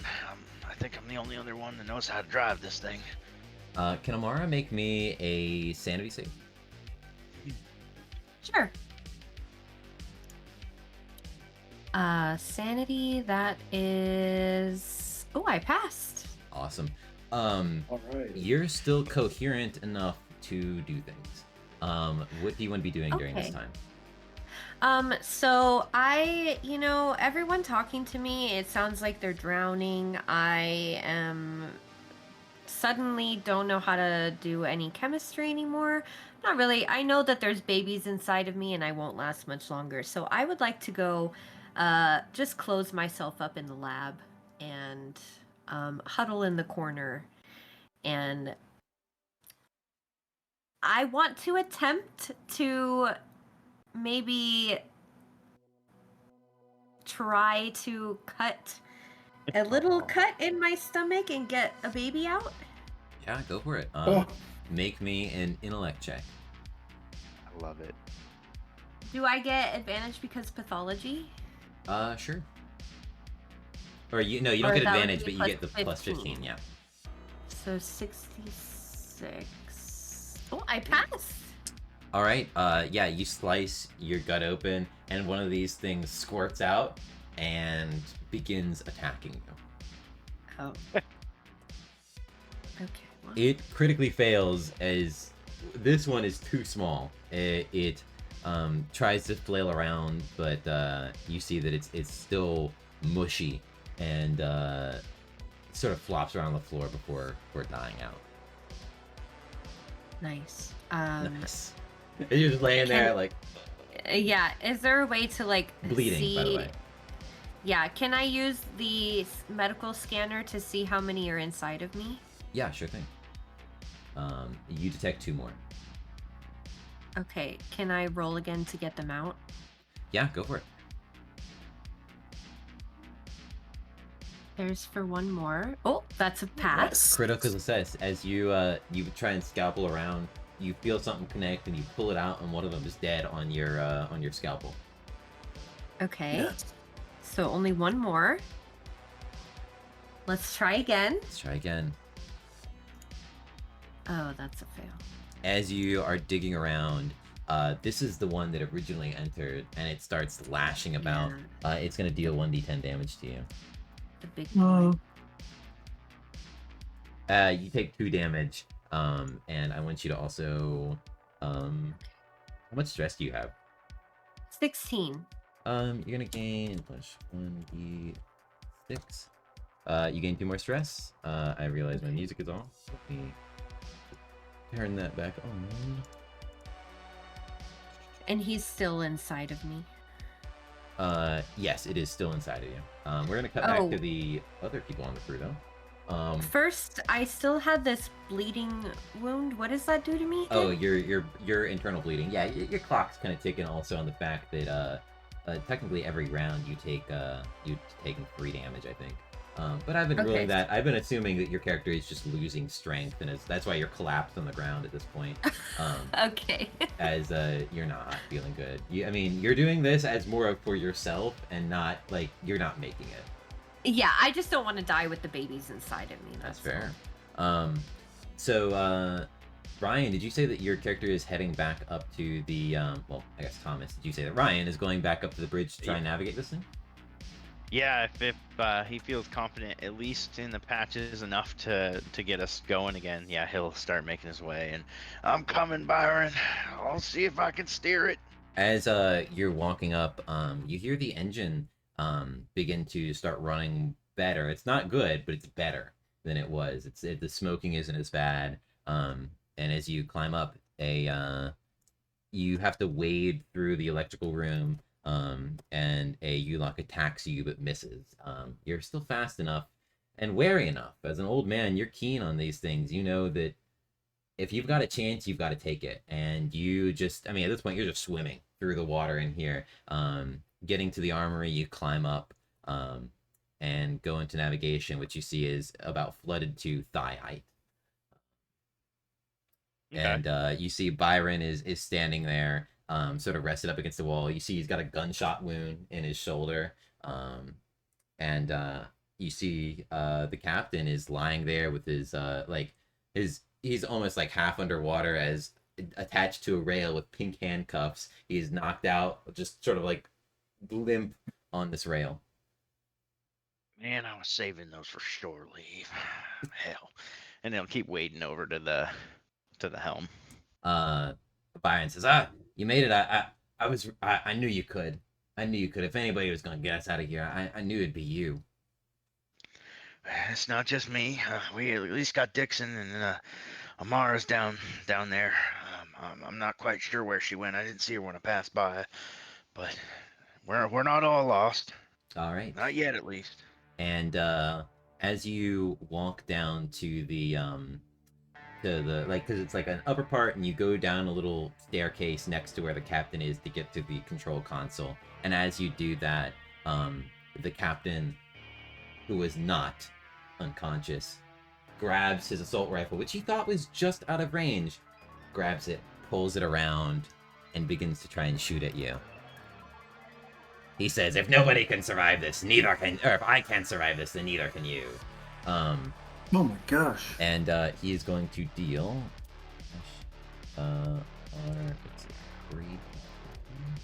3d10, as he lays 27 damage into you. I have never seen a pulse rifle do that much damage. Yeah, it was almost max for him. His last words will be like, what does Cappy do in his last words? Or his last move? Captain, we had plans for surely. No. He says, the android was better to me anyways, and you all took care of him.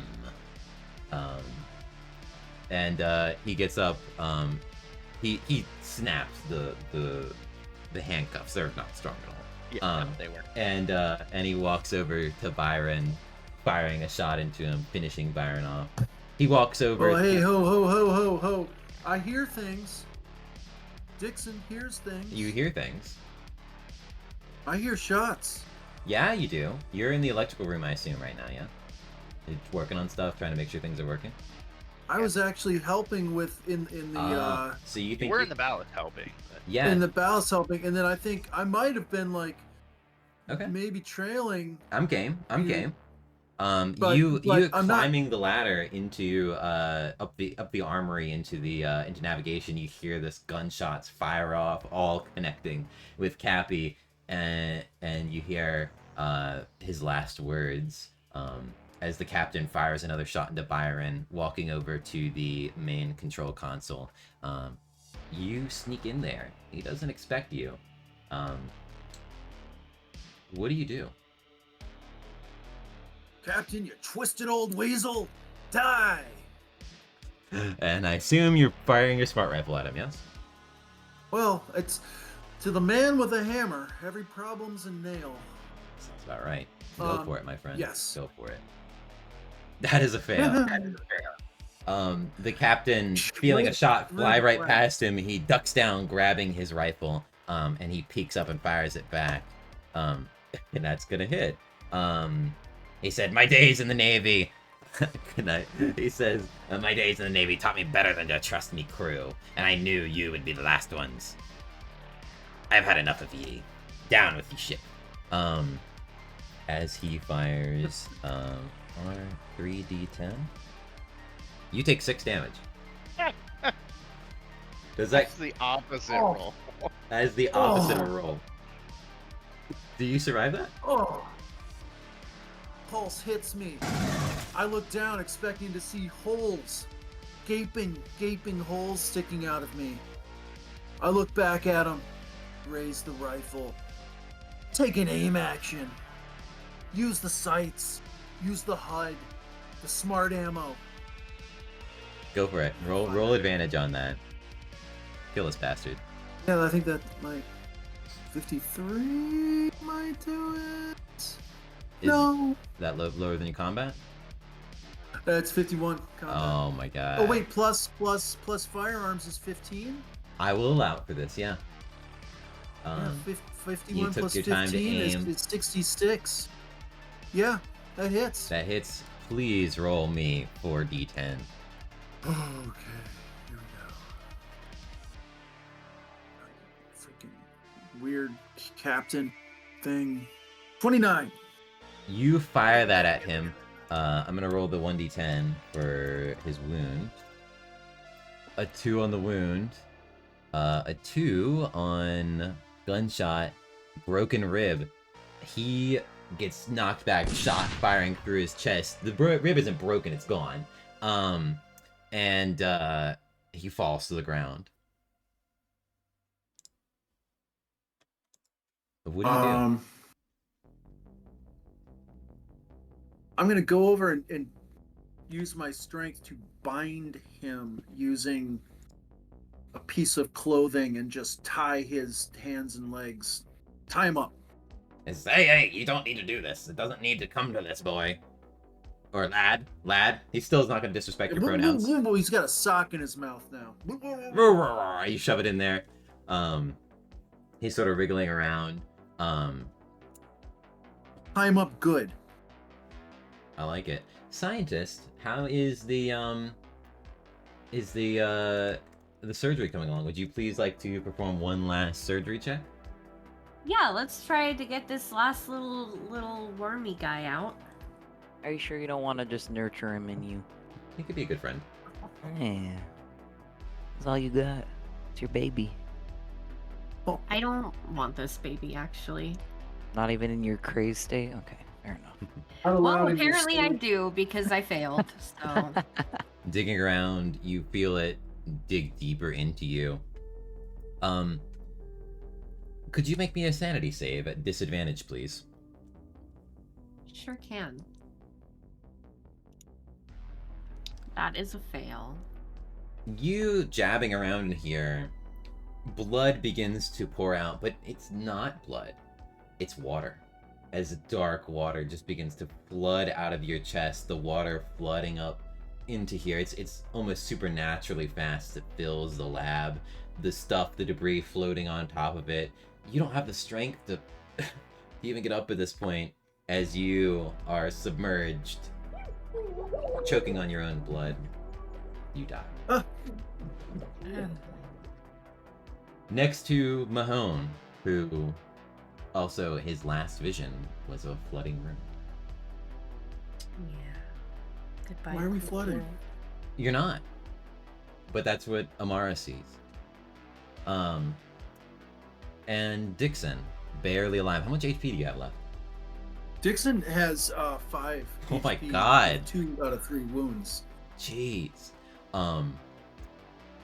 Dixon, having tied the captain up, begins to lift the ship, which, whining and groaning, it does begin to lift.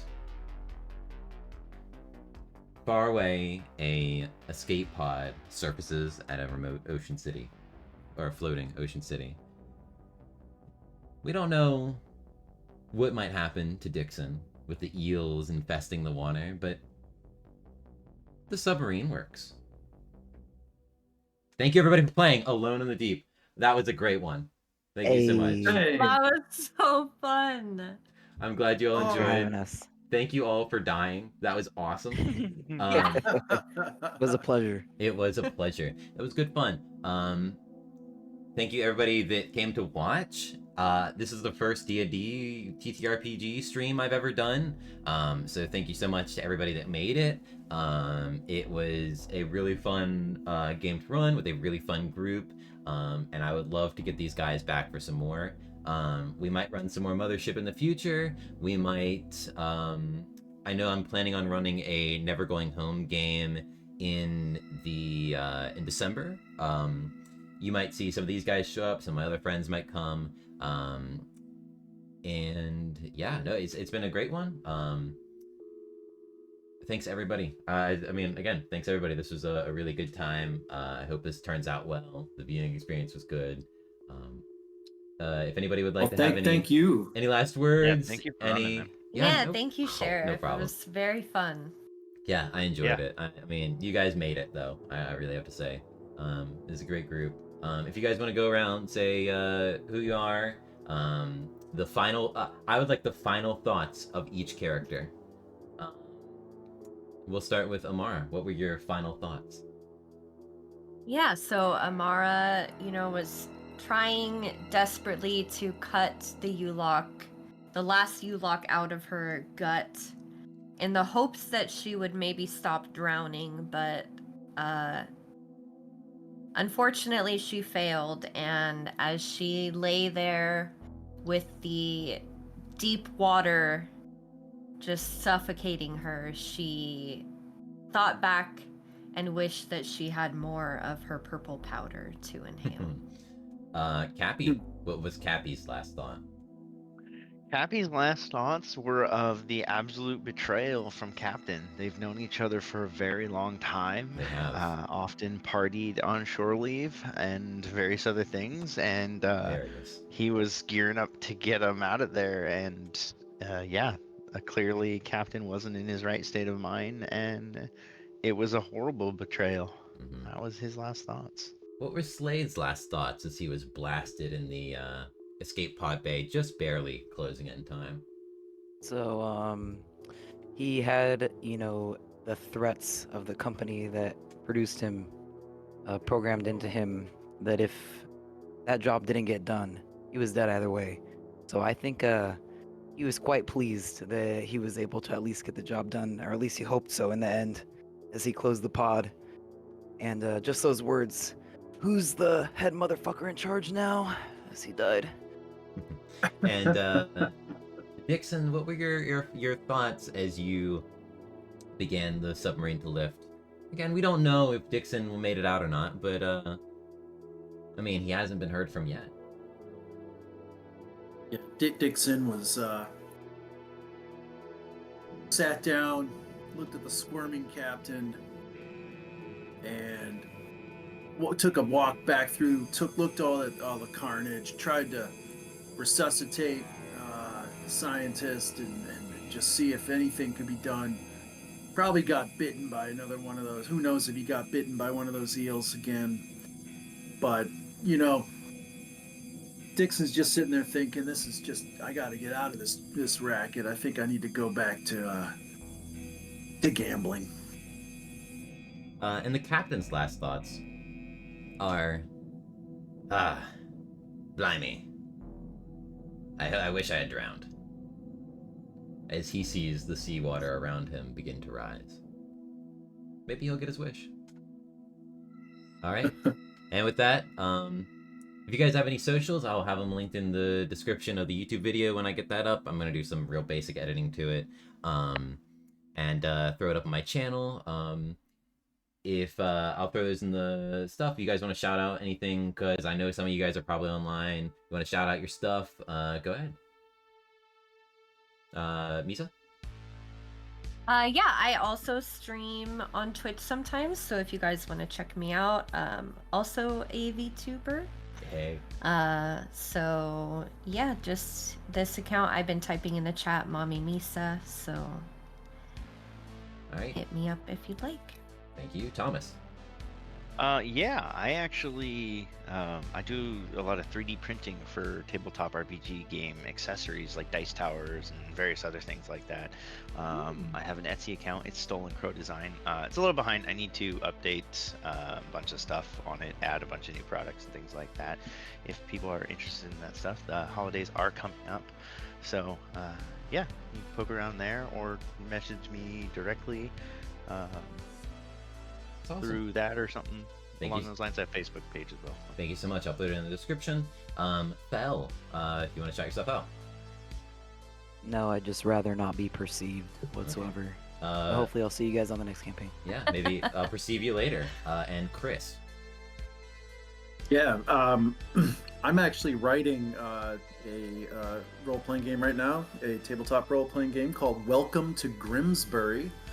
And it is folk horror set in England in the post-war era, 50s, 60s, 70s. If you're fans of The Wicker Man or folk horror, kind of English sort of setting, check it out. It's free on DriveThruRPG. Welcome to Grimsbury. That's awesome. So maybe it's something we could play. Hell yeah. No, I'd be down if you want to run a game.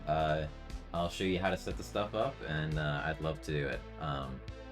And I'm Sheriff. I VTube, I stream, I do stuff. I'm more active on I'm on Twitch. You're probably going to be seeing this on YouTube if it's on a VOD. I'm more active on Twitch.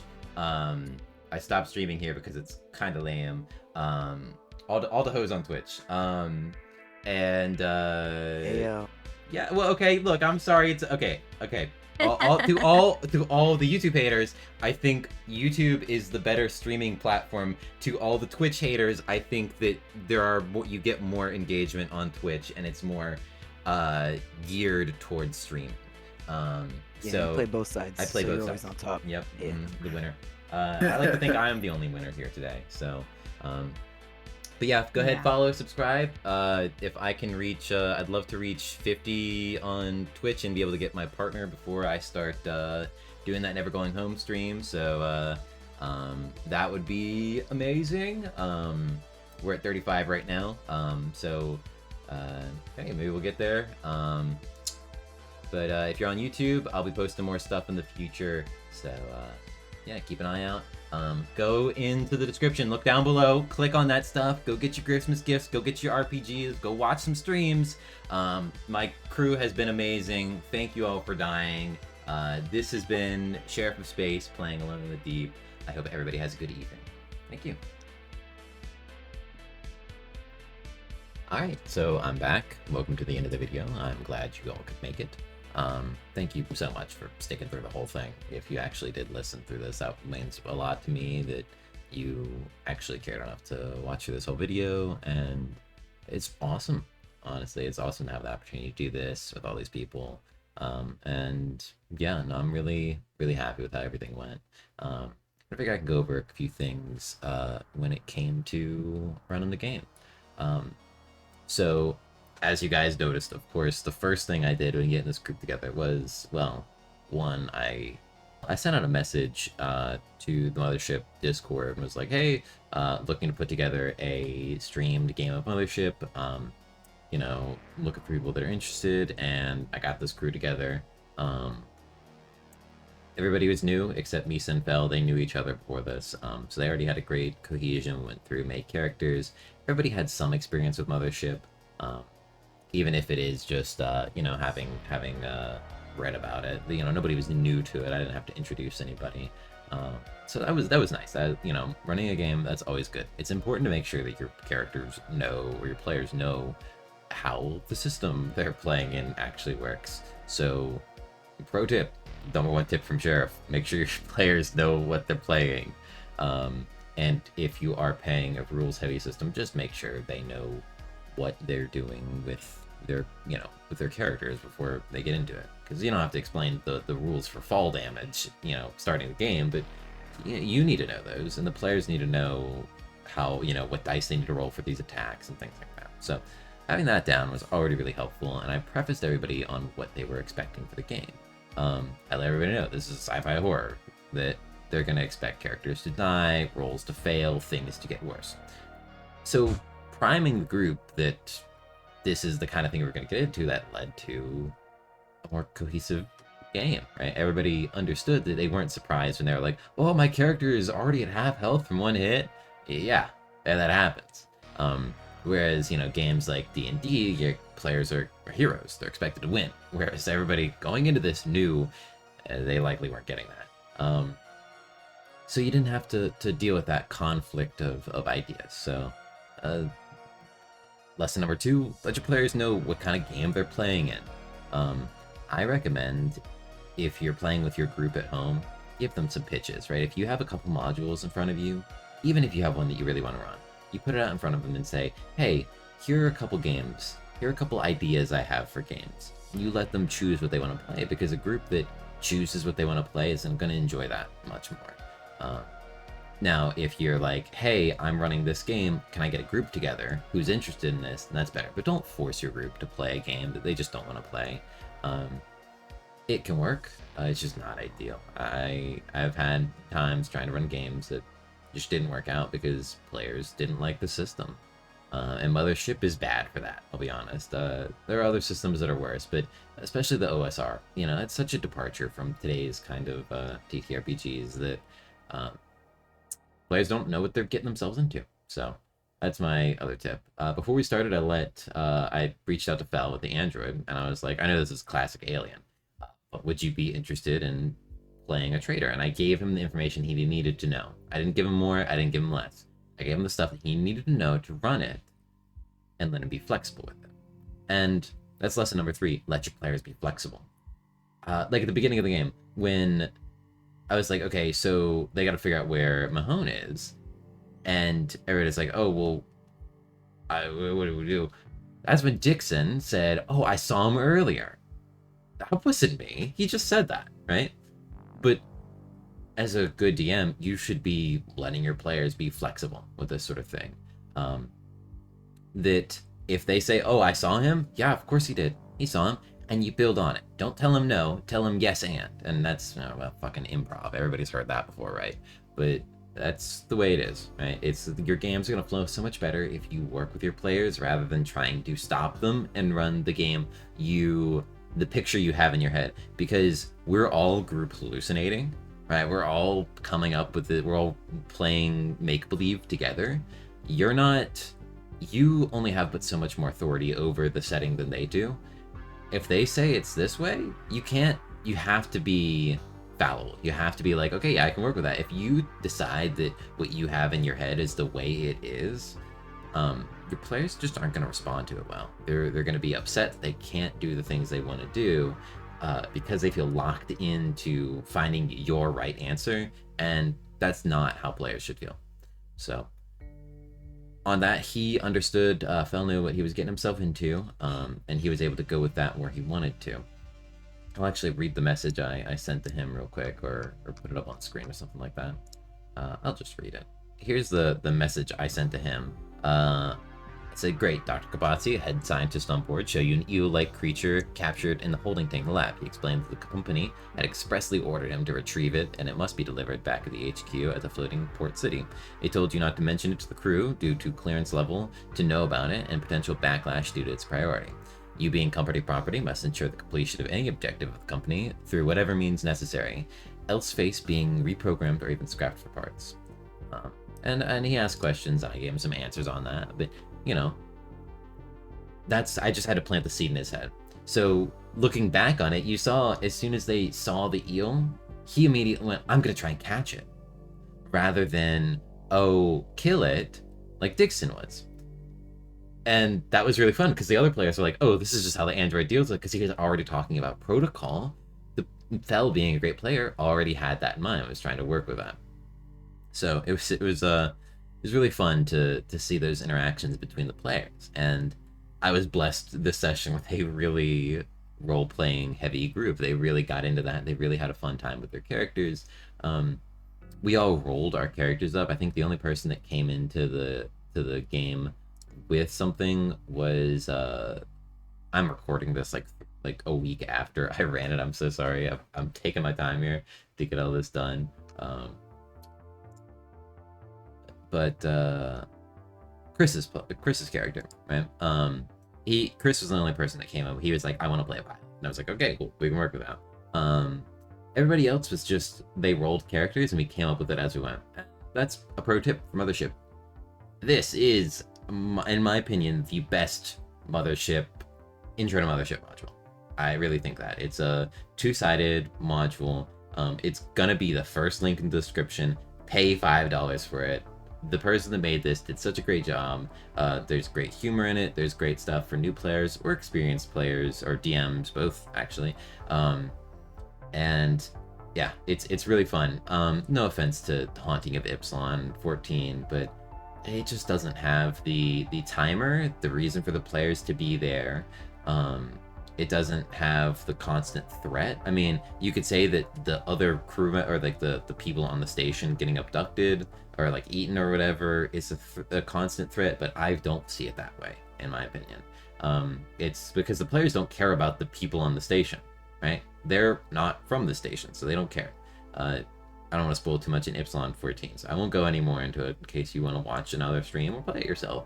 But as a DM, it just does not have the same built-in, just immediate understanding of what you need to be doing, how you need to be playing it, that Alone in the Deep does. And I know Alone in the Deep isn't as alien-y, it's literally on a submarine, but I think that almost makes it better, because it has these features that are built into the game that make it more fun to run.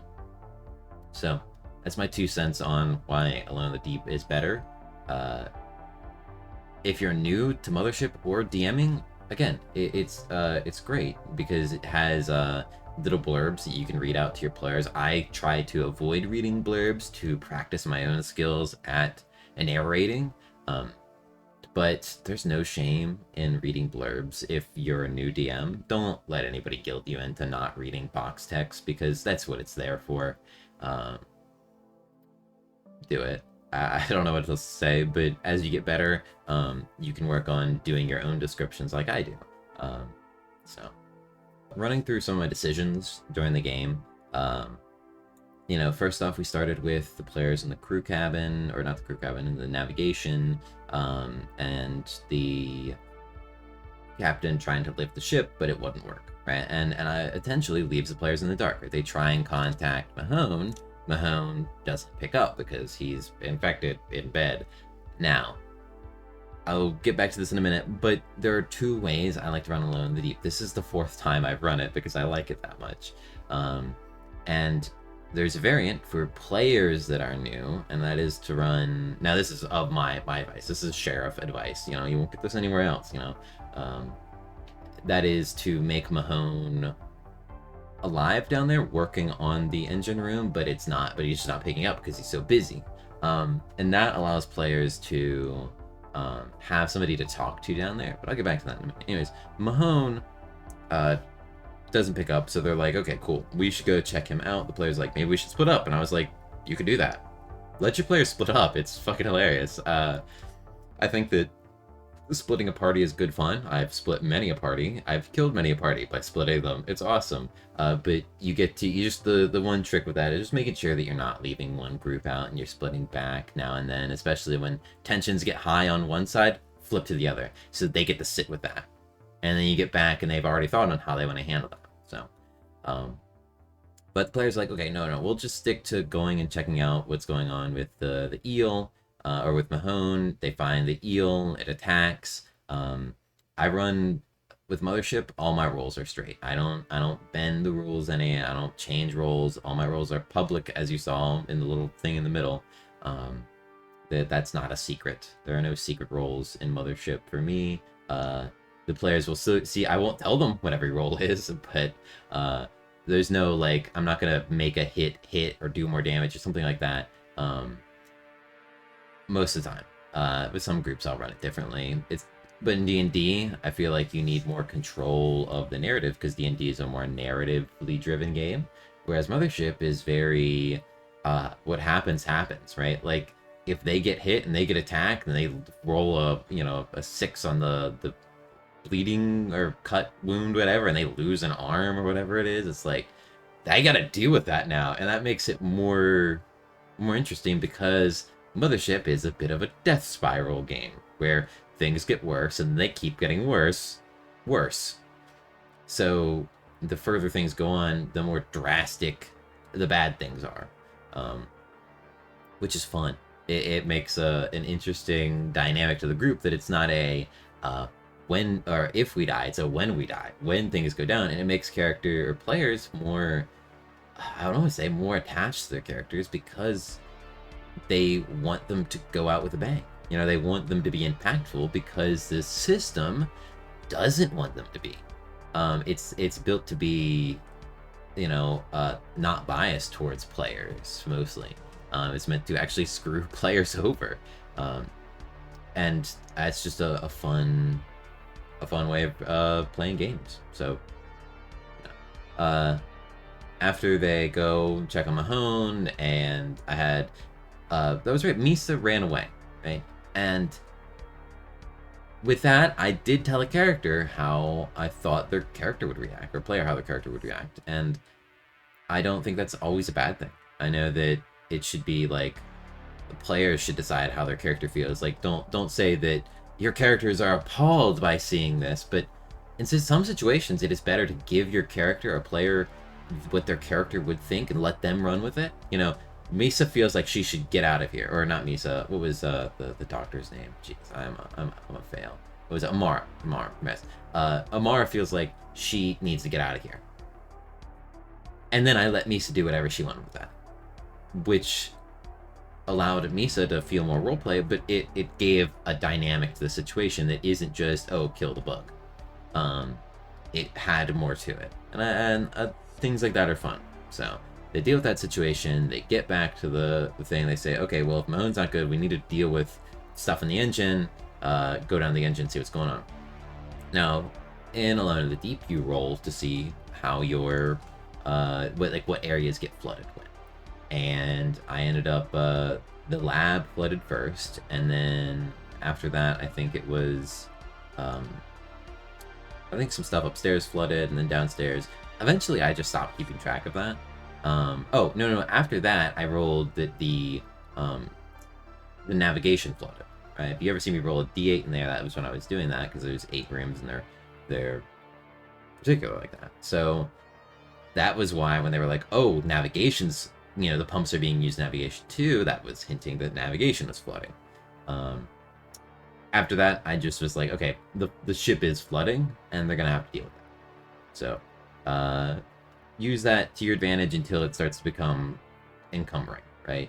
And that's kind of things. You want to use things that are built in modules until they become trouble, right? Until they're problematic. If it is taking you longer to roll dice or cite something, just say it. Just decide something.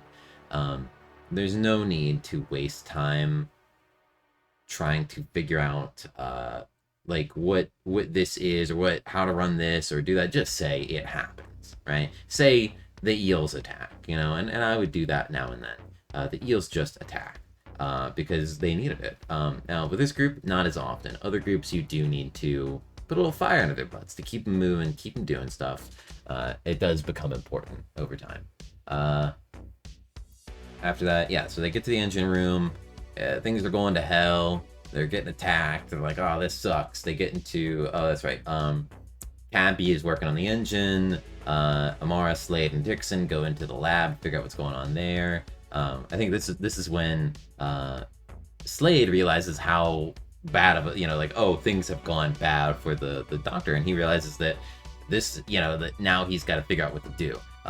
Whereas Amara is like, oh, the doctor's gone, we need to solve this. And Dixon's like, we should deal with this, right? And you get these different characters and how the different characters are, the different players and how the different characters are thinking and wanting to handle the situation, which is just, it makes you feel good as a DM when you've been able to paint a picture where the players are that engaged with your narrative. So they decide to, I'm trying to remember. Yeah, after that they were like, okay, well, let's try and fix the engine.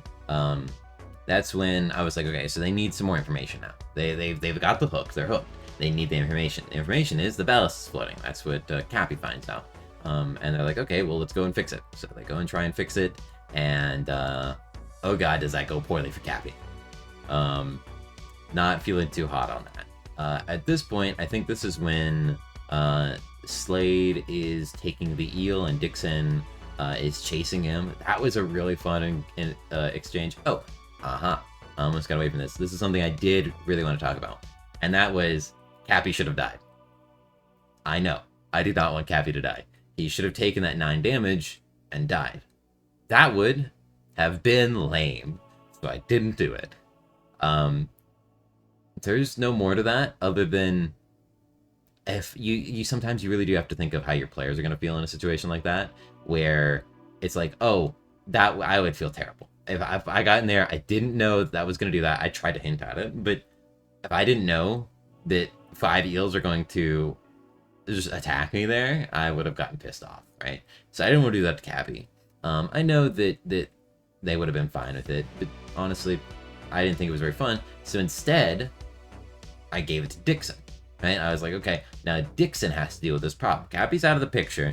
He's not dead, but he's essentially incapacitated without being dead. Dixon takes a hit, so he takes a 9 damage.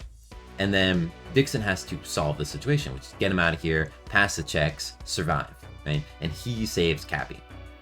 That's when Amara gets hit with the eel. Another fun thing that I was like, okay, I get to use this later. After Cappy gets saved, Bell is going with, or Slade has taken the eel out of here to make his escape. I didn't know how this was going. I didn't know how to add drama to this, but the players did. They had a great time adding drama to this. And as Slade is about to escape, that was me genuinely reacting to, oh god, he does 60 damage. He just outright kills him. I was like, I don't think they're going to be able to kill Slade before he gets there, or stop him. I was wrong. I was so wrong. And that's such a great feeling, is just being utterly surprised by your players, is like, oh my god, I forgot he had a fucking sniper rifle, and is just going to execute him. And then Fel was like, did I get it in time? 50-50 is a great thing to use. I literally have a coin when I run my in-person games that I flip, that on one side says sink, and on the other side says swim. That was the best, I think, $25 I've ever spent, because it allows you to give control, or like let players feel like fate is in their hands by saying, okay, yeah, flip the coin, see what you get. For things that the players don't directly affect, but are up to fate, right? For example, that is perfect, right? There's nothing I don't think Fel could have done to alter the situation at that point, right? Well, I mean, Slade had died. But it was fate whether he had enough time to do that. Could have done a speed check or something, but that felt not as... That's not what I was going for. This was chance, and he was successful. He sent the escape pod off, which is great. So that was really fun. And doing shit like that. If you just said, yeah, you did have enough time and it got sent off, Fel would have been like, oh yeah, that's cool. But the fact that it was the 50-50, that it was, oh, I could have failed, made Fel was talking about it after the stream about how cool it was, about how much fun that was. And that is just another great feeling where it's like, I made them enjoy that. Like, I made them have a great time because of that. So do that for your players, right? Let them chance into things now and then. Don't give them everything, but you know, don't prevent them from doing everything. Sometimes you do just have to say, I don't know, we'll find out, and find out with them. That's when I was like, okay, now me DM braining being like, I don't know where they're gonna go from here. I don't know how to handle this. The skate pod's gone. They're trying to fix a submarine, and they're going to. Sure, like if they want to do that, the players wanted to try and fix the submarine. Now, I didn't want to rule that out completely, but they were going to have to deal with it. So first off, they took care of the eels. They started to, you know, try and fix things up. They were making patches, and that's when I was like, okay, cool. The captain needs to be a problem because every time I run this, the captain becomes he is in juxtaposition to whatever the players want, right? If the players want to save the ship, he is going to try and take the ship down. If the players want to use the escape pod, he is going to try and keep them from using the escape pod. If the players are... If they treat him well, he's going to be neutral, right? If they're like nice to him, he's going to try and work with them. But in most cases, it tends to be the captain is great for ratcheting that tension. Making things, you know, real. The players can't just fix things. They have another problem to deal with. And it's a human problem, right? A smart problem that is going to try and stop them. So that's why the captain wanted to blow the submarine up. I thought it was in character, and I was like, cool, this makes the players have another thing to deal with. They can't just solve by solving it, really. They can't just do, oh, we make some rolls and we fix the submarine. No, you have to narratively finish the scenario. So they made a run for it. They tried to kill him. Well, they were like, oh, let's try and kill him. But Byron's like, you're not going to get up here in time. I'm fighting him off. And Byron was able to subdue him. That was the bait. Because I wanted to bait the player, somebody, or a group of people to come in there and interact with him. So I knew from the beginning that I was like, no, he's not dead. He's chained up. He's faking dead to get the players up there. And it worked. Cappy goes up there to try and you know, steer the ship, and just gets insta-killed, which I did. Again, that is the highest I've ever seen a pulse rifle roll. That was crazy. I did not expect that to outright kill him, but hey, that's Mothership for you. Sometimes players just die, and that was a far more enjoyable way for players to die. Now, pro tip, if you're running Mothership, don't give things to your players, but try not to kill them too early. The last third is free range for killing players. Okay. Now, if a player does something stupid in the, you know, first, you know, two thirds, right? Yeah, kill them. Like, if they deserve it, if they got themselves into a situation where you realistically can't just give them an out, and it feels like it would be, wouldn't be fair. Yeah, kill them. You know, let them play a different character. Let them roll up a new one. That's fine. Then the last third, that's where you're killing your players, right? If it's the one shot, kill your players. And hand out stress like it's candy. I cannot emphasize how important it is to hand stress out like it's candy. In one shots, it ratchets tension. Stress is your other way to add tension to an encounter. Rolling those panic checks is very important to making Mothership feel tense. So make sure you're getting your players to roll it. That's exactly what it did. I was always giving them stress whenever I could. And it's also good to keep a finger on the pulse, right? What is everybody's health at? What is everybody's stress at? That was good for me. I knew it was, you know, important for the viewers at home to be like, okay, what is this person at? How are this? Just to check in. But with me as a DM, I knew who I could push further, who was getting off a little too easily, you know? So kill them, of course. If anybody thinks they're getting off easy, that if they say, oh guys, I'm the only one that hasn't gotten hit yet, kill them. Like, just make their life hell. Because they have asked the god of fate who is sitting in front of them. whoop their ass. So yeah, please do. But that last part where I was like, cool, this is the last third, players can start dying now. So Cappy dies. Then Dixon gets up there to try and fight him off. That didn't go how I expected. I thought that the captain was also going to kill Dixon because I didn't realize he had the health, but I forgot he used the stim pack. So he ended up besting the captain. I thought he was going to outright kill him, but he didn't. I gave the captain 2 wounds worth of 20 health, so I was like, yeah, good luck insta-killing him. But because I wanted the captain, that's another pro tip. If you're running captain, run them like another player. You know, that's my pro tip. But yeah, I just had him, you know, fight it out. I thought Dixon was going to kill him. He didn't. He tied him up. Amara drowning, using the psychosis. Now that's a touchy subject, right? Is using people going insane or losing their minds. Mothership is built for it, but you do have to be careful because things like this are a real thing. I would recommend, as a DM, trying to lean away from having characters that go crazy or are insane in games because you just don't know what you're dealing with, right? If there's if you're trying to build into your setting that characters are going crazy or whatever, I don't think that's a healthy kind of game you want to run. There's not much more to add on that. If you do it, be mindful of it, right? The psychosis that I had from the eels, this was part of the thing, right? Is that if you look at the module, the eels do cause players or characters to feel like they are drowning, right?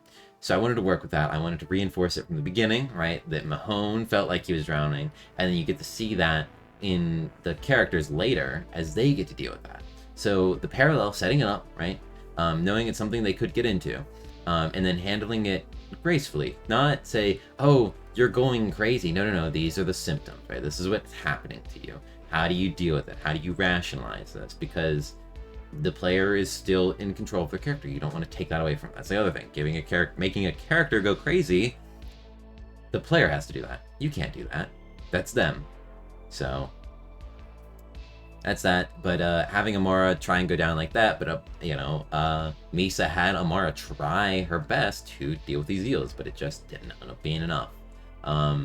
Always give your players a chance, right? That's what I always say. Always give the players a chance. There are so few times when you want to just outright kill a character, that always roll the dice. Always let them try. Even if it's hard, they'll feel so much better about it having tried. You don't want to take player autonomy away from them. That's the end of the line, right? You never want to prevent players from doing things or acting on things that seem reasonable, just because you think they're hard. Other than that, the ending, leaving Dixon on a vague note, but also being like, oh, he probably died. With Chris playing into that, right? That he was like, oh yeah, my character, tried to fix the problems that were going on, but he just knew it wasn't enough. Still left it on a vague note, but chances are Dixon didn't make it out of there. That sub never resurfaced, as it was already pretty compromised. But leaving on a vague note is always fun for Mothership. I love players that are like, my character never died. They never died. They totally made it to that escape pod. It's like, yeah, sure they did. It's just another fun little thing to do for your players. Other than that, I've spent 30 real minutes talking about this. I don't know what that's gonna get edited down to. But yeah, with Mothership, don't hold back and outstress like it's candy. Run this module. Oh, that's right, Mahone. I want to throw that in there real quick. I run Mahone as down there to help players that are new to Mothership because they don't know what to do. They don't know what they should be interacting with. Have him down in the engine working on it, but he is occupied, right? He cannot go anywhere. He is working on the engine, keeping this thing afloat, and he has the players go and do things, right? Go find the scientist. Go fix this. Go do that.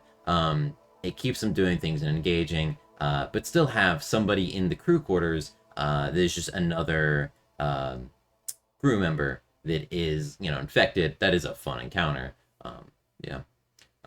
I found that, like I said, works well for players that are new, but players that are experienced don't really need that, as you saw in this game.